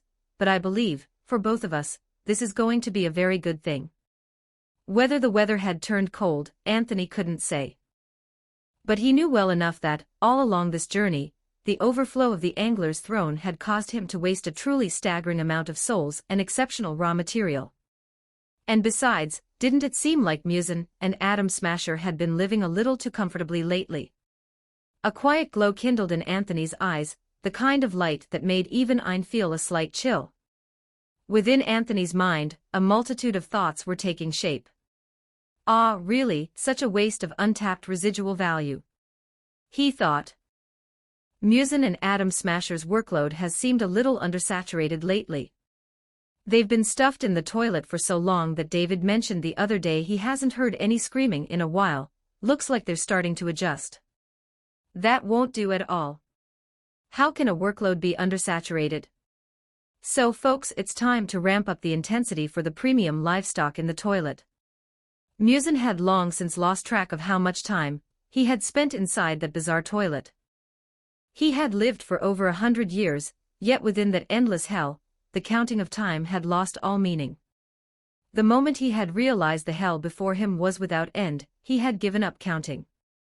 And from there he had sunk completely into the abyss, surrendering to despair, abandoning all struggle. He had thought himself capable of never being disturbed again. Until this moment arrived. When Musin sat up blankly from the floor, feeling the solid ground beneath him, he found himself bewildered. Then he looked at the bright, warm orange of the main lounge ahead of him, and was completely lost. But the next moment, he felt it again, that torment, as though dredged up from the very bottom of hell, searing and burning in another part of his soul, and his expression twisted back into pain. And just then, Musin heard it, a sweet, pleasant female voice rising from the PA system. Lobotomy Corporation branch employee Kabutsuji Musin, please report to the containment room of the Fairy Festival for your designated work. For a single instant, Musin went blank. Then a powerful, overwhelming bewilderment surged up, and a mask of pure suffering fell across his face. What the hell kind of nonsense is this now? Walnut-chan in P for more. New history, Samsara game, starting in the long dark with my waifus help us unlock these community rewards. 100 Power Stones equals +1 bonus chapter for everyone. Chapter 84, Wang, can't hold back, preparing to explode with Nien. 4278 words. At that very moment, deep in the lower decks of the river Styx, Musin stared at the pristine white corridors stretching around him, and felt a wave of utter helplessness wash over him. Deep within his soul, the searing agony, as though he were suspended in the deepest pit of Avicii hell, had not diminished by even a fraction. And when he tried to stir even a small measure of power, the raw, unbroken unfamiliarity of this body made itself known with painful clarity. This was not his body. At best, it was nothing more than a vessel that had been fabricated and handed to him. The intercom showed absolutely no intention of going quiet, its sweet feminine voice pleasantly urging Musin to please hurry along and report to his assigned containment room for work. Musin raised his head, and then, completely gave up.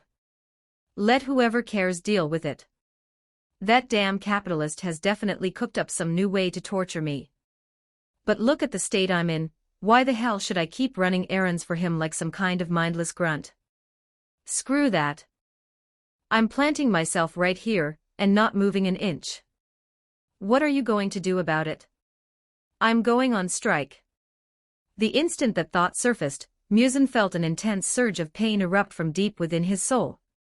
Worse than anything before, no longer just searing heat, but the sensation of his soul being kneaded and pulled apart in an endless, infinite division. Then an electric current surged through the body, rampaging freely, crashing into his soul, and bringing with it an even greater tide of agony. Arg!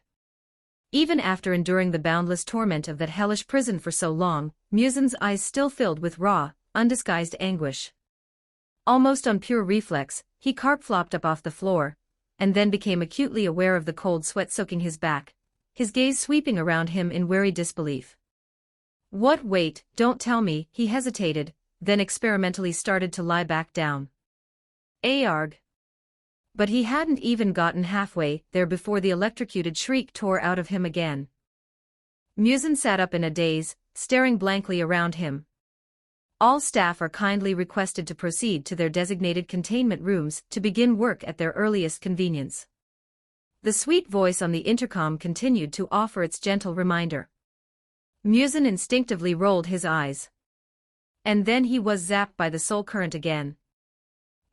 Stop. Stop the shocks. Fine, I'm going, okay. Screaming like a pig being led to slaughter, Musin hollered with misery and fury, then dragged his dazed and stumbling body along the guiding markers toward the containment room. As they say, potential is something that gets squeezed out of you. Musin, zapped nearly to a medium well done, eventually relented and shuffled compliantly into the containment room, and began his assigned work at the fairy feast. The fairy sprites dancing through the air, their sweet, gentle, whimsical forms, gave Musin at least some small measure of comfort. Even when the shift ended, the little fairy bestowed something akin to a blessing upon him, and Musin found himself very nearly moved to tears. And so he returned to the main break room, only, before he could even catch his breath, that sweet voice came over the intercom once again. Staff member Kibutsuji Musin is requested to proceed to the Beauty and the Beast containment room to perform suppression work. Musin stared blankly for a moment, then it registered. That absolute bastard of a capitalist. Can't even let me catch my breath. But feeling the electricity already itching and crackling with eager anticipation, Musin's eye twitched, and he shuffled off in a daze toward the next containment room. This time, however, he didn't even make it to the containment room.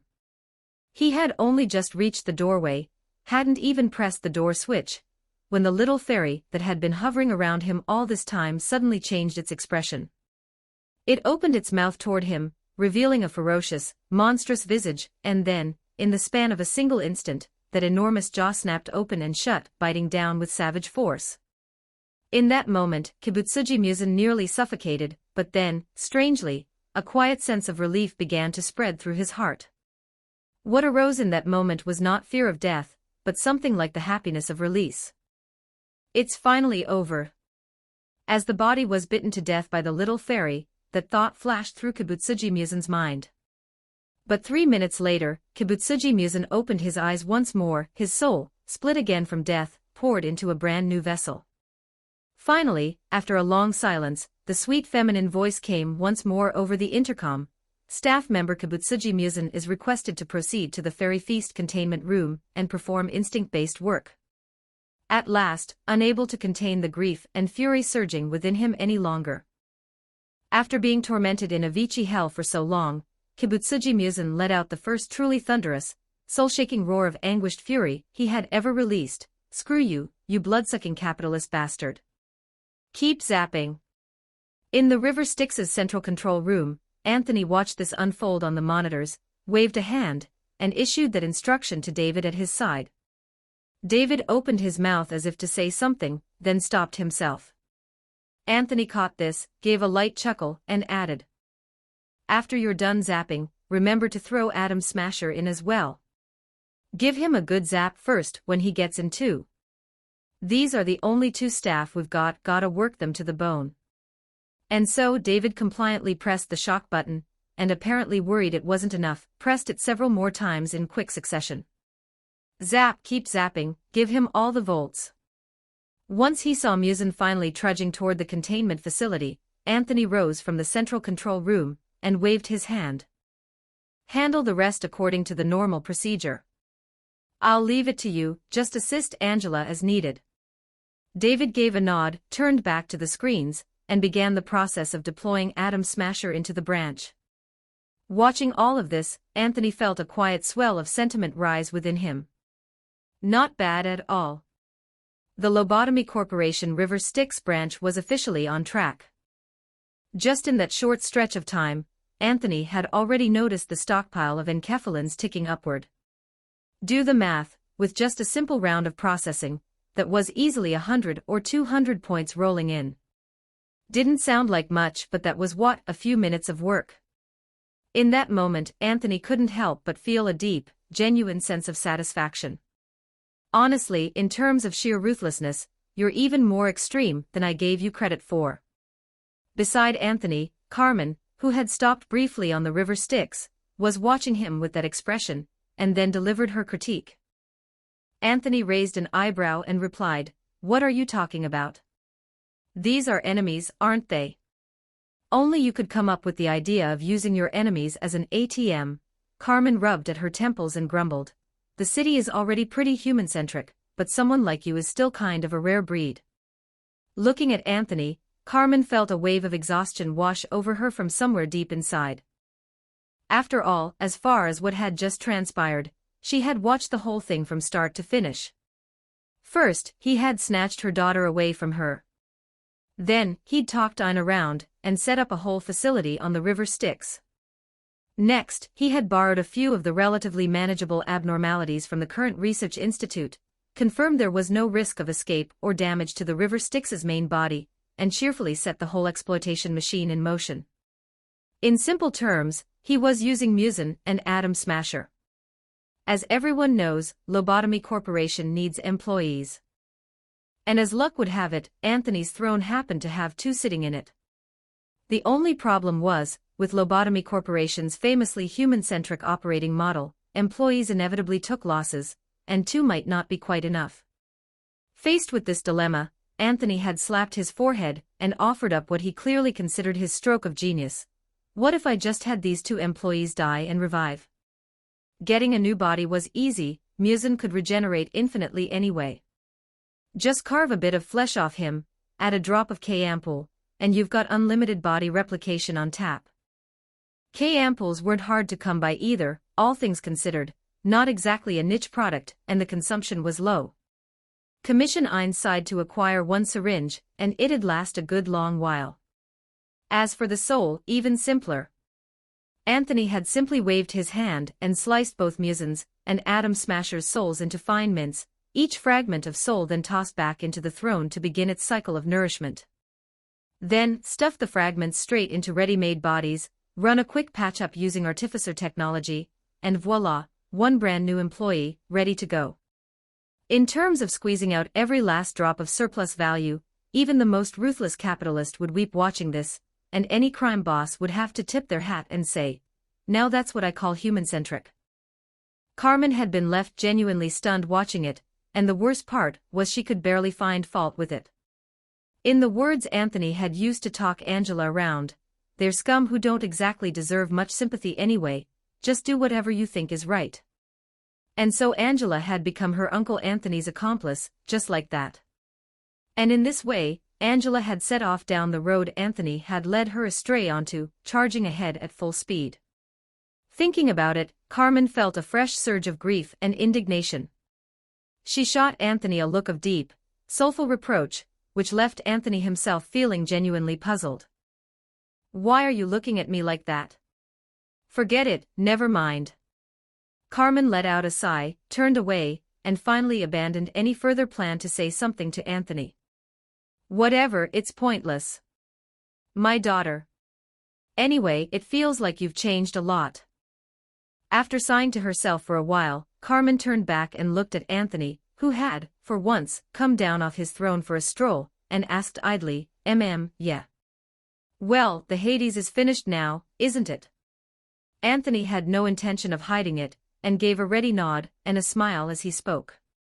At this moment, dark violet luminescence flowed and shimmered across Anthony's spirit body, breathtakingly beautiful, and his very aura seemed to have grown somewhat more mysterious.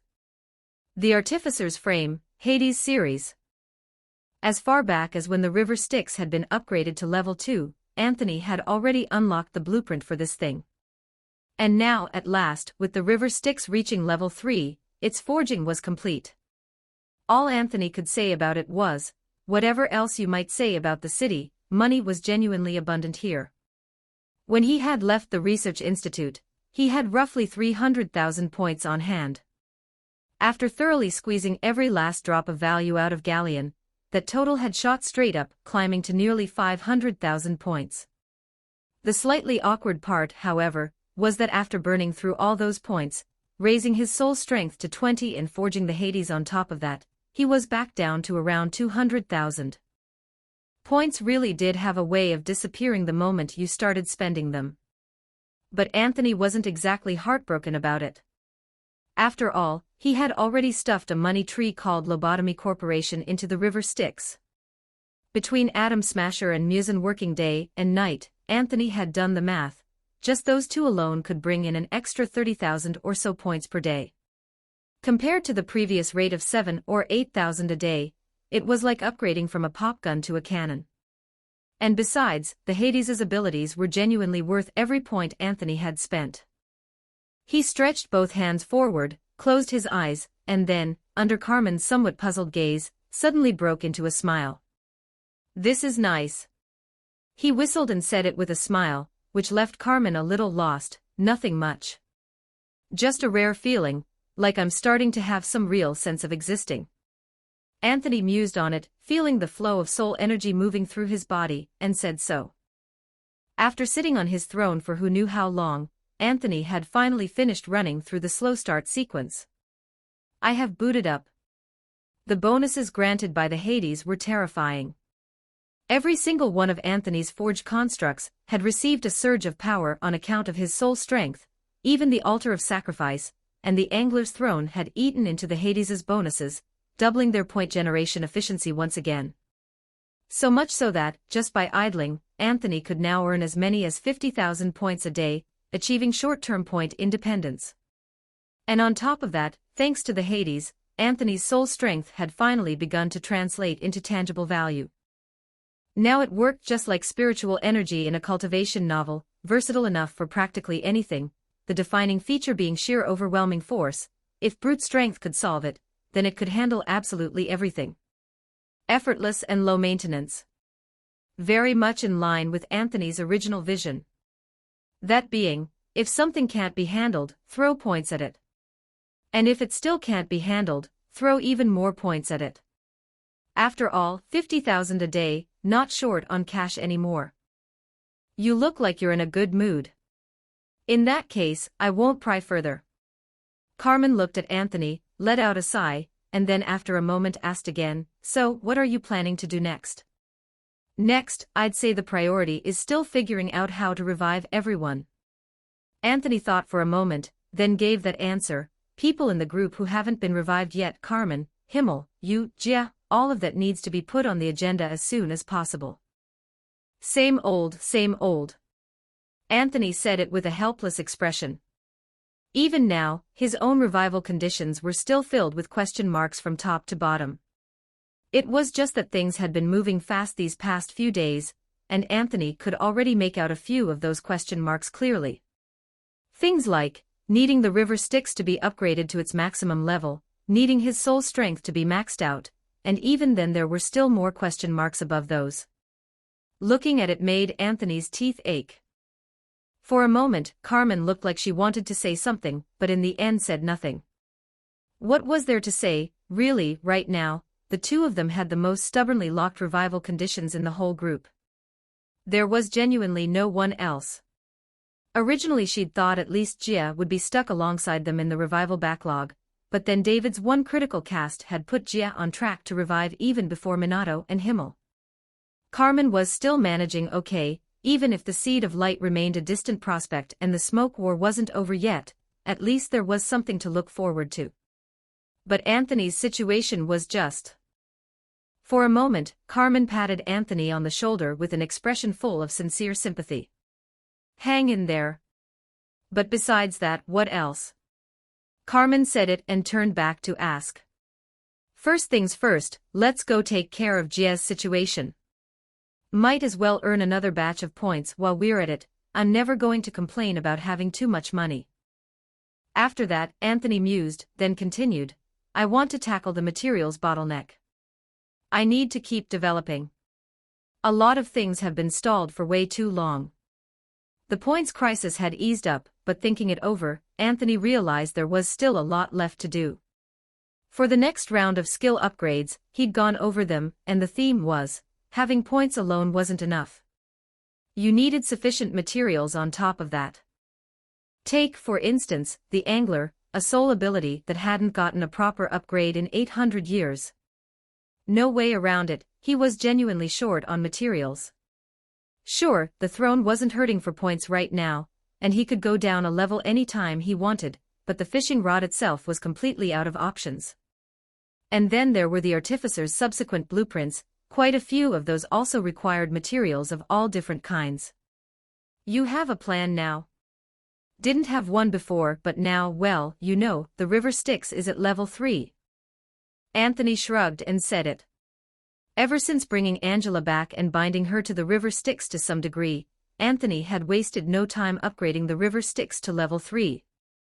After unlocking yet another pile of blueprints of unknown future utility, what Anthony cared about most was the mobile city capability that came with the river Styx's upgrade. Now, the river Styx's mobility was no longer limited to point-to-point coordinate transfers between worlds. It was genuinely, truly adrift on the primordial river. It could drift along the full length of the primordial river, seeking out the entry points to different worlds as it went. Once a matching entry point was found, it could actively enter. And this was exactly what Anthony was doing right now. My plan is, once the river Styx finds a suitable world, I'll bring the group friends over and we'll raid it together, grab as many items and materials as we can. Think of it as a team-building exercise. What do you say? Honestly, very on-brand for you. Spotted a new continent, is it? Carmen quipped, then asked, when are you planning to start? Oh, it already started. Anthony smiled and said it calmly, the moment the river Styx upgraded, it was already underway on the primordial river. Carmen was visibly taken aback, then, feeling as though she'd just had a face full of smugness from this person in front of her, went quiet for a long moment and finally rolled her eyes. Fine, if you've already got everything sorted out, just call me when something comes up. I'm going back to check when the smoke war kicks off. Sure. Oh, one more thing, remember to come lend a hand later. Gia's revival is going to need your help. Anthony gave a nod, then, as if he'd just thought of something, called out casually to Carmen as she was leaving. Carmen gave a weary nod, then pressed the chat group's back button. But in the moment of returning, she suddenly remembered something. She realized that she and Anthony had been talking for so long that, without noticing it, her attention had drifted so far off course, she'd forgotten all about her daughter. Carmen immediately slapped her thigh, just about ready to storm back onto the river Styx, only to see Anthony give a polite little cough and thoughtfully activate the phase transit engine, beaming Carmen straight back where she came from. AAA City Ghost. In the chat group, Carmen's unmistakable question mark appeared. AAA City Ghost at Lord of the Pristine Throne, Anthony, give me back my daughter. Konoha's Yellow Flash. Friaran the Fading Battle Mage. Founder of the Golden Spirit. Strictest father of the Demon King. Let Night City burn, huh? Are you talking about Lady Angela? She's right next to me, working overtime. Friaran the Fading Battle Mage. Whoa, what's going on? AAA City Ghost has sent a transport request to Lord of the Pristine Throne. Transport request has been declined by Lord of the Pristine Throne. Lord of the Pristine Throne. Ahem, Carmen, you know how it is, the branch has only just gotten started. We need people to do the work, you know, Lord of the Pristine Throne. Come on, it's all family. Lord of the Pristine Throne. Besides, for Angela, there's really no difference between the main body and a copy. At that level of intelligence, just hook up a few extra ports and frames to the data and you're good, Lord of the Pristine Throne. Isn't there still a frame and a port back at the lab? AAA City Ghost, and that's your justification for kidnapping my daughter? Faced with Carmen's interrogation, Anthony compliantly chose to temporarily sidestep the topic. Lord of the Pristine Throne. Ahem, speaking of which, at Grand Flame Wordsmith, how are things looking on your end? Lord of the Pristine Throne. I've been in the city for nearly 2 days now. Judging by Poe's side, the Grand Flame's temple seems to be flourishing nicely. Grand Flame Wordsmith, that's right, second brother has been traveling far and wide lately, and many new temples have been built. Lord of the Pristine Throne. How's the revival progress? Grand Flame Wordsmith, at the current scale, give it a few more days and the conditions for memory should be satisfied. Lord of the Pristine Throne. By that reckoning, the timing isn't far off at all. After a quick mental calculation, a brilliant, vivid smile broke across Anthony's face. Lord of the Pristine Throne. In that case, let's start getting things ready. Lord of the Pristine Throne. The conditions for using the glass window are all met now. It's time to get your revival plan underway. Lord of the Pristine Throne.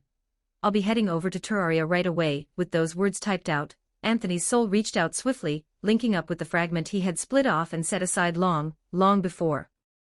And then, inside the ancient temple of the Grand Flame, the presence known as Pa opened his eyes. He rose to his feet and surveyed the study he found himself in, his gaze sweeping across the room until it landed on Jia's soul, sitting quietly in the corner, reading. A mechanical arm was propped in front of her, helping to turn the pages. Artificer technology, provided by Anthony, courtesy of his personal care and attention. The idea of a study existing inside an ancient temple did sound a little bizarre, but Anthony could only say, Nian's drive to get things done was genuinely something else. The day after coming back from that gathering, she had picked up her study and moved it wholesale into the ancient temple, which had left the incense-burning visitors rather dazed for the past several days, unable to figure out why the temple's back room was suddenly off-limits. Jia raised her head and met Anthony's gaze, and gave a small nod. Anthony, for his part, asked directly, where's second brother? He should be outside. Try the back courtyard, he might still be playing chess against himself. Jia said it with characteristic warmth. Anthony waved a hand and headed out of the study. It didn't take long before he found Wang sitting at a chessboard, deep in thought. Without the slightest hesitation, he walked straight over, and while Wang was lost in his trance, picked up one of the pieces and clacked it down onto the board. Hey, second brother. You useless chess player. Put down that rubbish game of yours. Wang raised his head, looked at Anthony with an expression that was a little vacant, and then couldn't help but feel his eye beginning to twitch. He had a vague sense that just a couple of days ago, this person had been fairly well-mannered. And then, ever since that Sasuotai family gathering a while back, he hadn't picked up a single good habit, but every form of address the other brothers and sisters used had been absorbed wholesale. Why is it always the bad stuff you learn and never the good? Stop picking up that kind of address. What do you want? And so Wang frowned and spoke to Anthony with evident displeasure. Anthony's face broke into a smile, and then he said it calmly, the time is right. Hurry up and get ready, we're going to rally everyone, go and blow up Nian, and after that we revive Jia. Wang blinked first, then looked at Anthony, then looked down at his own chessboard, and practically swept every last piece on it straight into the box in one motion. Then he shot to his feet. Then what are we still waiting for? He said it in a rush, we're taking down Nian, right? Then let's go already. I can't hold back anymore, let's blow Nian to pieces. Seek, Walnut-chan New History, Samsara game, starting in the long dark with my waifus. Let's hit these goals, 100 power stones equals 1 extra chapter for the public.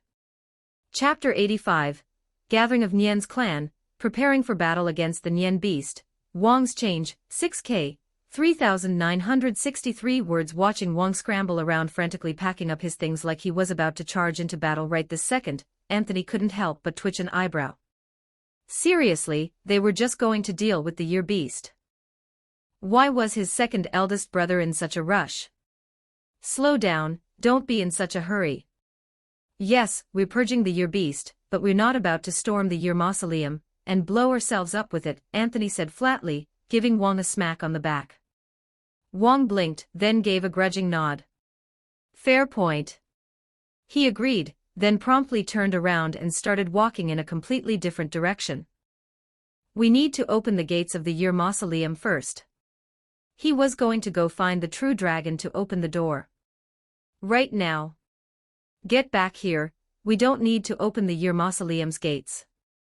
Anthony watched Wang march off and let out a long, drawn-out sigh. He called Wang back, rubbed the bridge of his nose, and said with the air of someone nursing a headache. You're not still planning on going at the Year Beast alone, are you? You said the time was right. Doesn't that mean you'll be there too? Wang was quiet for a moment, then turned to face Anthony with that question. Anthony's mouth twitched. Finally, with a helpless sigh, he spoke.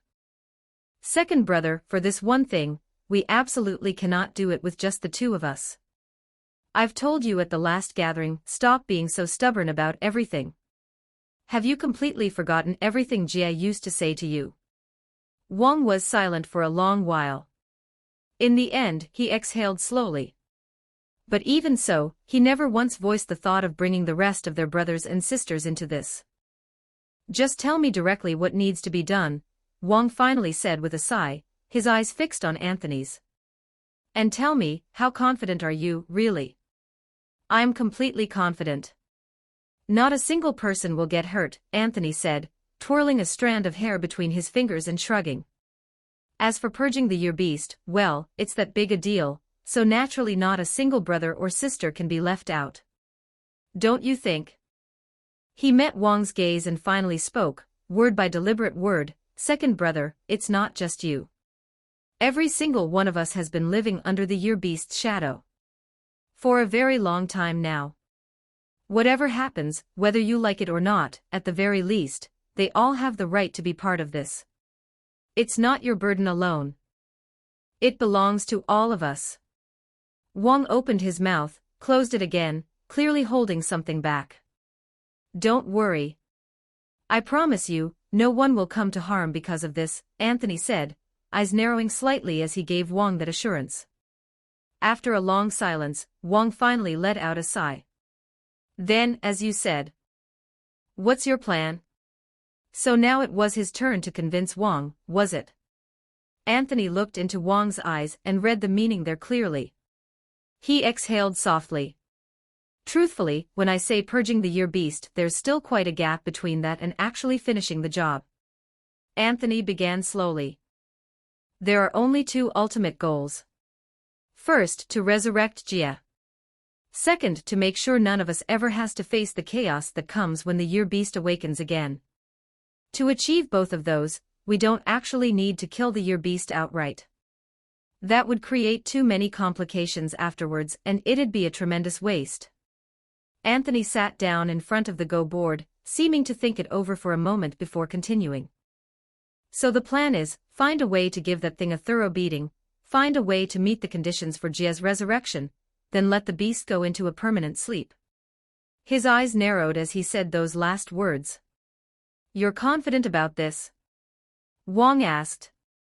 Anthony answered with a smile, on my own. But with the rest of our brothers and sisters along? Absolutely. If he was being totally honest, Anthony could probably take on the Year Beast by himself, assuming he had enough points to burn. The prerequisite being several million points, give or take. But the question was, why go through all that trouble when there was no need? Anthony glanced over at the glass panel still sitting in his warehouse, and a deeply satisfied smile spread across his face. When the time came to fight inside the Year Beast's mindscape, he'd call in his eldest brother. The moment the Year Beast opened its eyes, they'd treat it to a live performance of what it truly meant to be the ultimate year fantasy.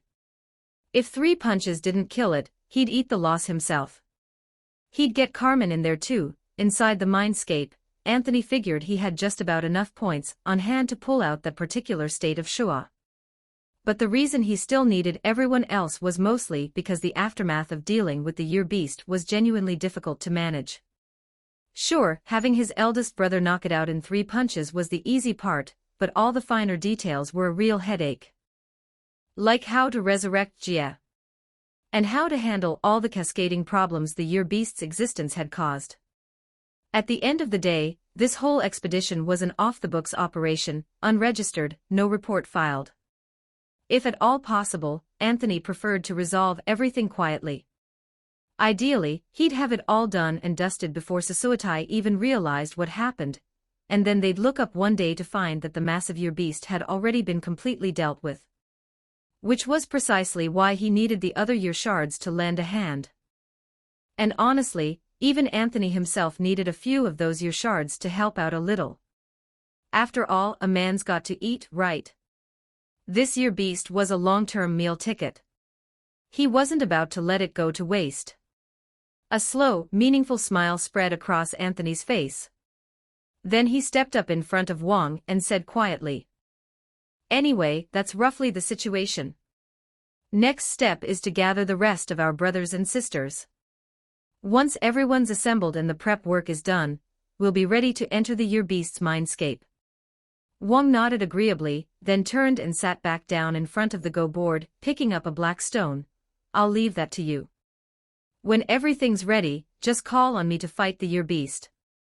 Wang hadn't even finished the sentence before he caught the look on Anthony's face, the expression of a man watching a complete and utter fool. Only then did he slowly realize something seemed off. "Why are you sitting back down?" Anthony said flatly. "What, are you scared of seeing your own family? Has your whole brain been reduced to fight the year beast? We're bringing Jie and going to visit the others one by one. Don't think I didn't notice you barely said 2 words last time before sneaking out early. You were dead silent at the last gathering too, only answered when someone spoke to you directly. Besides, that gathering had too many people at once. Some things aren't easy to talk about in a crowd. This time, let's just go see everyone individually." Looking at Anthony's faint, unreadable smile, Wang had a strong and inexplicable feeling that whatever awaited him was not going to be pleasant. Instinctively, he started to turn back around and resume his game of Go, until Anthony's quiet voice drifted over. "Do you or do you not want to resurrect Jie?" After a very long silence, Wang slowly, grudgingly got to his feet, full of helplessness and sighs. When Anthony tracked down Jie, she agreed quickly, almost without hesitation, and with remarkable ease. Especially once she heard that Wang would be coming along too. That made her agree even more readily. "I felt like I didn't get enough time at the last gathering. There were so many people, I didn't get to talk to properly, the whole thing ended before we'd barely said anything. This time we can actually have a proper chat. And it'll be a good chance for second brother to get reacquainted with life again." She smiled as she gave Anthony her answer. "Life again." She said those words with absolute certainty, as though she believed from the bottom of her heart that Anthony was fully capable of making this happen. Anthony said nothing in response to that trust. He simply returned a smile. Then he pinged Carmen in the group chat, so hard the notification practically shot off sparks. She was one of the most essential people for this, there was no way she could be absent. Though, ever since he'd spirited Angela away, Carmen seemed a bit disinclined to respond to him, but come on, was it really that big a deal? He'd only stolen 1 daughter from her. But when Carmen kept not replying, Anthony simply gave up. He'd just call her when the time came. She'd definitely show up then. So Anthony set Carmen aside entirely. Cradling Jie's little dragon bubble in his arms, he and Wang slipped away from the ancient temple in the dead of night while Sasuotai wasn't watching. As a thoughtful parting gesture, he spent a few points to have the river Styx lend some effort, leaving behind spiritual phantoms of himself and Wang in the temple, plastering a nice thin layer of paper over Sasuotai's eyes. Of course, when Sasuotai eventually noticed that every single year shard had vanished without a trace, what they'd make of that was no longer Anthony's problem. The first stop was naturally human. Anthony activated the beacon he'd left there last time, and phase shifted directly onto the walls of Human Pass. Sure enough, without fail, Wang promptly received another lecture from Chongyue. After quite a long while, Wang silently peeled himself away from Chongyue's side and made his escape. Only then did Anthony approach Chongyue with an awkward smile. "Ah, third sister's here too." Chongyue looked down at Anthony and the little dragon bubble in his arms, and nodded with quiet understanding. Anthony exhaled lightly and spoke, "Good to see you, big brother. It's been a few days. How has little 13 been lately?" Chongyue gave Anthony a clap on the shoulder, which made Anthony wince visibly for a moment. After he recovered, he said helplessly, "Big brother, please don't do that next time. This avatar really didn't come with the same physical constitution as the Year family." Chongyue pretended not to hear. "What brings you here this time?" Anthony composed his expression, then said to Chongyue, "We're preparing to purge the Year beast." Chongyue was taken aback. A long moment passed before he frowned and asked, "So soon?" "The timing's about right. The bulk of the preparation is done, we have a plan, and we're in the process of gathering everyone now." Anthony shook his head, then looked up at Chongyue and said, "According to the plan, big brother, you're the main force." Chongyue frowned. "Are you sure?" "I can't guarantee there won't be problems. I gave up my proxy body long ago, so if something goes wrong," Anthony's eye twitched. "All right, big brother. We do not need another recounting of the legendary wall that could kill you by falling on you, the world's most lethal poison that could finish you off, or the invincible high-speed warship that could cut you down. And for the record, the Year Beast is neither a wall, nor a poison, nor a high-speed warship." He sighed, then said plainly, "I can let you temporarily reclaim your own power, and sharpen it further. Don't worry. There will be absolutely no side effects. Not even your own will and consciousness will be altered in any way. Once the Year Beast is dealt with, it will all naturally fade." Chongyue was briefly stunned. But now that Anthony had laid it out so clearly, there was nothing left to question. So at last he gave a nod, "Very well. Then I leave it to you. If the Year Beast can finally be purged, it will be one less thorn in all our sides. Have you contacted the other brothers and sisters yet?" "Not yet, about to do that next. And I'm dragging second brother along for the ride, which should at least make up for him sitting there like a plank of wood at the last gathering." Anthony shrugged as he said this, and a trace of a smile surfaced on Chongyue's face. "That's exactly what should happen. Drag him around more, that's the kind of thing this guy needs, someone pulling him along. Cheer up. If he gives you any trouble on the road, or refuses to cooperate, you tell me." He said this, then looked past Anthony at Jia, putting on a mock stern face. "That goes for you too." "Understood, big brother," Jia said with a mild smile. Anthony straightened up and gave his eldest brother a solemn nod. Today, poor Wang was going to be on the move whether he liked it or not. And so, bidding farewell to Chongyue, Anthony pried Wang out of whatever corner he'd wedged himself into and relayed everything Chongyue had said word for word. Then, amid Wang's increasingly palpable resentment, Anthony kept dragging him onward to the next destination. In Anthony's plan, each Year Shard had their own specific role to play. The core objective pointed to one thing: find a way to let the Year Beast enter a permanent sleep without causing any ripple effects whatsoever. Aside from Big Brother handling the Year Beast directly with 3 decisive blows, everyone else's role was to minimize the impact and assist in sending the Year Beast into that eternal slumber. Anthony had categorized Nian, E.g., and the others as belonging to the former group, while Ling, Shi, Jun, and the rest fell primarily into the latter. The next one to find was Ling. When they tracked her down, she was drinking. She listened to the plan readily enough, and agreed to it without any fuss. It was just the part where she saw Wang that caused some complications. The moment she realized Wang had come along to mend family ties, Ling made her decision swiftly and decisively. She shoved a wine gourd into Wang's hands and proceeded to force-feed him alcohol with great enthusiasm. One could only say, it was plainly obvious that Ling had spent years mediating between Wang and their eldest brother, and had accumulated a considerable amount of pent-up grievance over it.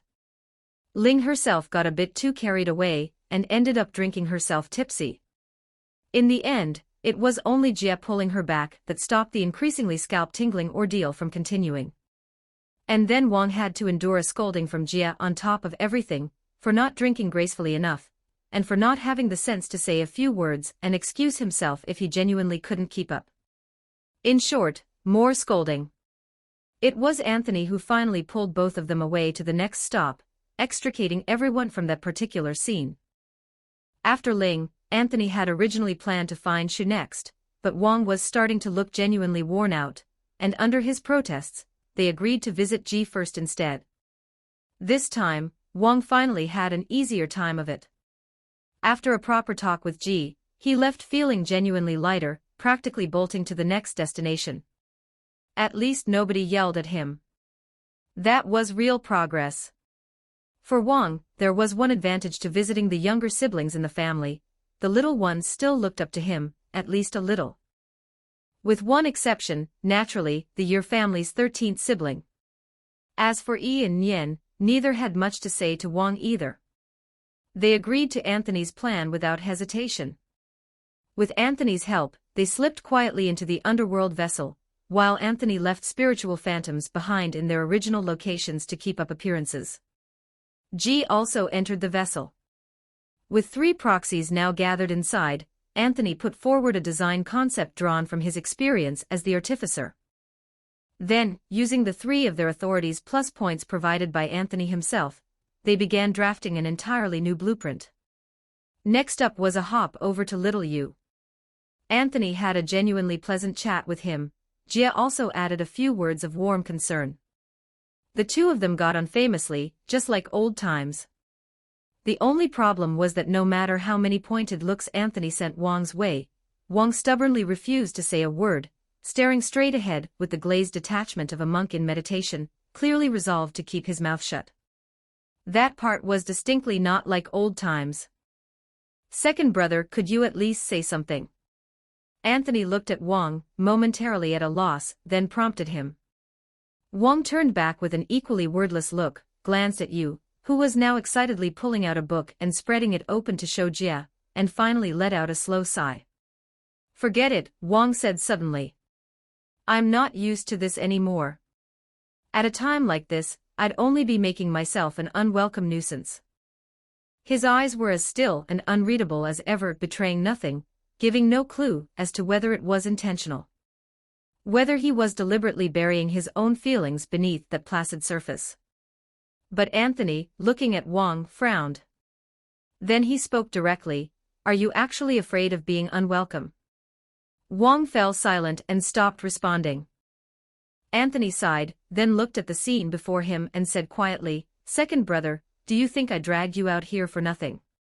He watched the two of them interacting and said softly, "Honestly, there was no real need for it. I have a mouth of my own. You've done nothing on this trip except get scolded. I could have called everyone together by myself. Couldn't I?"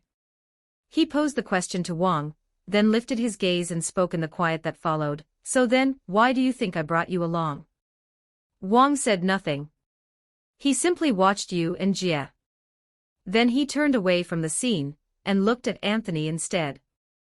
"Personally, I think you're just enjoying yourself. And does that mean I can't also have expectations for you?" Anthony shot back immediately. Once again, Wang fell silent until Anthony's voice came, quiet and steady, "Second brother. You need to learn how to come back to your own life." He said it, then turned to look at Wang squarely, word by deliberate word. "You've been away from your life for too long. It's time to go back. Whether you get scolded, whether you're an unwelcome guest, whether you walk around with a dark cloud on your face in front of everyone every single day, it doesn't matter. But at least, you should go back. Shouldn't you?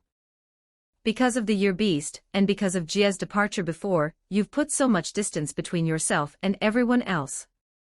You've taken on too much, all by yourself. So much that you've forgotten that you were meant to be among them. You've even forgotten what it felt like to be among them." Anthony sighed again. "So go over and say a few words, all right. At the very least, it's good practice. Like Jia said, second brother, it's time to set down those burdens.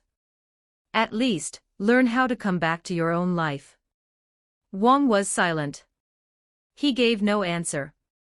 He simply kept watching. Until, after a long, long silence, he suddenly gave a short, self-mocking laugh. What if I go over there, say something, and then Jia chases me back? Then you come back, Anthony said, mouth curving. I'm happy to watch either way. Got a problem with that? Besides, even that would be better than you sitting here like this. At least it'd mean you had a pulse. Wang was quiet for a long while. Then he sighed and finally, very slowly, moved his feet. At that very moment, Jia turned around almost instantly, wearing that half-smiling look of hers, and the words came out before she could stop them. You finally decided to come over. Wang opened his mouth, but couldn't find any words. Jia just smiled. Come on, hurry up. I just came across the phrase, burning the loot for firewood and boiling the crane for soup. You're just in time. At last, a trace of a smile appeared on Wang's face. He stepped forward. You glanced up at Wang, and none of that old wariness from years past remained in his eyes. After a good long while of warmth and laughter, Wang's footsteps seemed somehow lighter, as he walked away from Yu's lingering flavor lodge at Anthony's side. Let's find the next one, Wang said, taking the initiative this time. Anthony nodded, and they set off on the next leg of the journey. And then nothing went according to plan. Things had a way of turning awkward exactly at moments like these. When they went to find Fong, the awkward thing happened, they couldn't find him. All they found was a set of scales Fong had left behind. The rest, nothing. What could you do? Sometimes things just don't go your way. Fortunately, the plan wouldn't be too badly thrown off.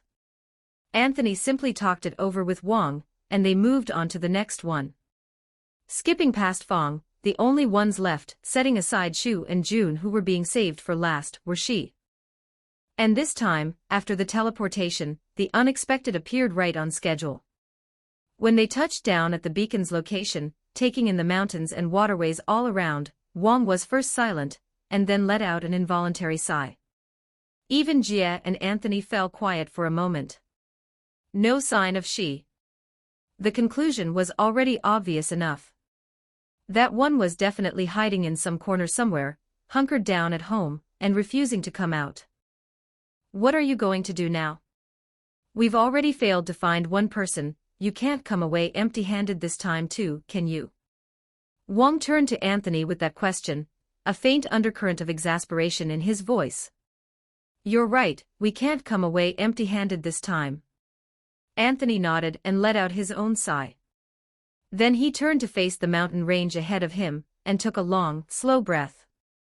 Though, to be fair to himself, he wasn't quite out of options yet. There was still one more method available. Wait here. I've got an idea, he said to Wang without turning around. Then, raising his voice toward the great mountain ahead, he shouted, 11 JIE. Wentmore. Walnut-chan new history, Samsara game, starting in the long dark with my waifus. Let's reach these milestones together. 100 power stones equals +1 free chapter for all readers. Don't forget to like and subscribe to Novels Wonderland.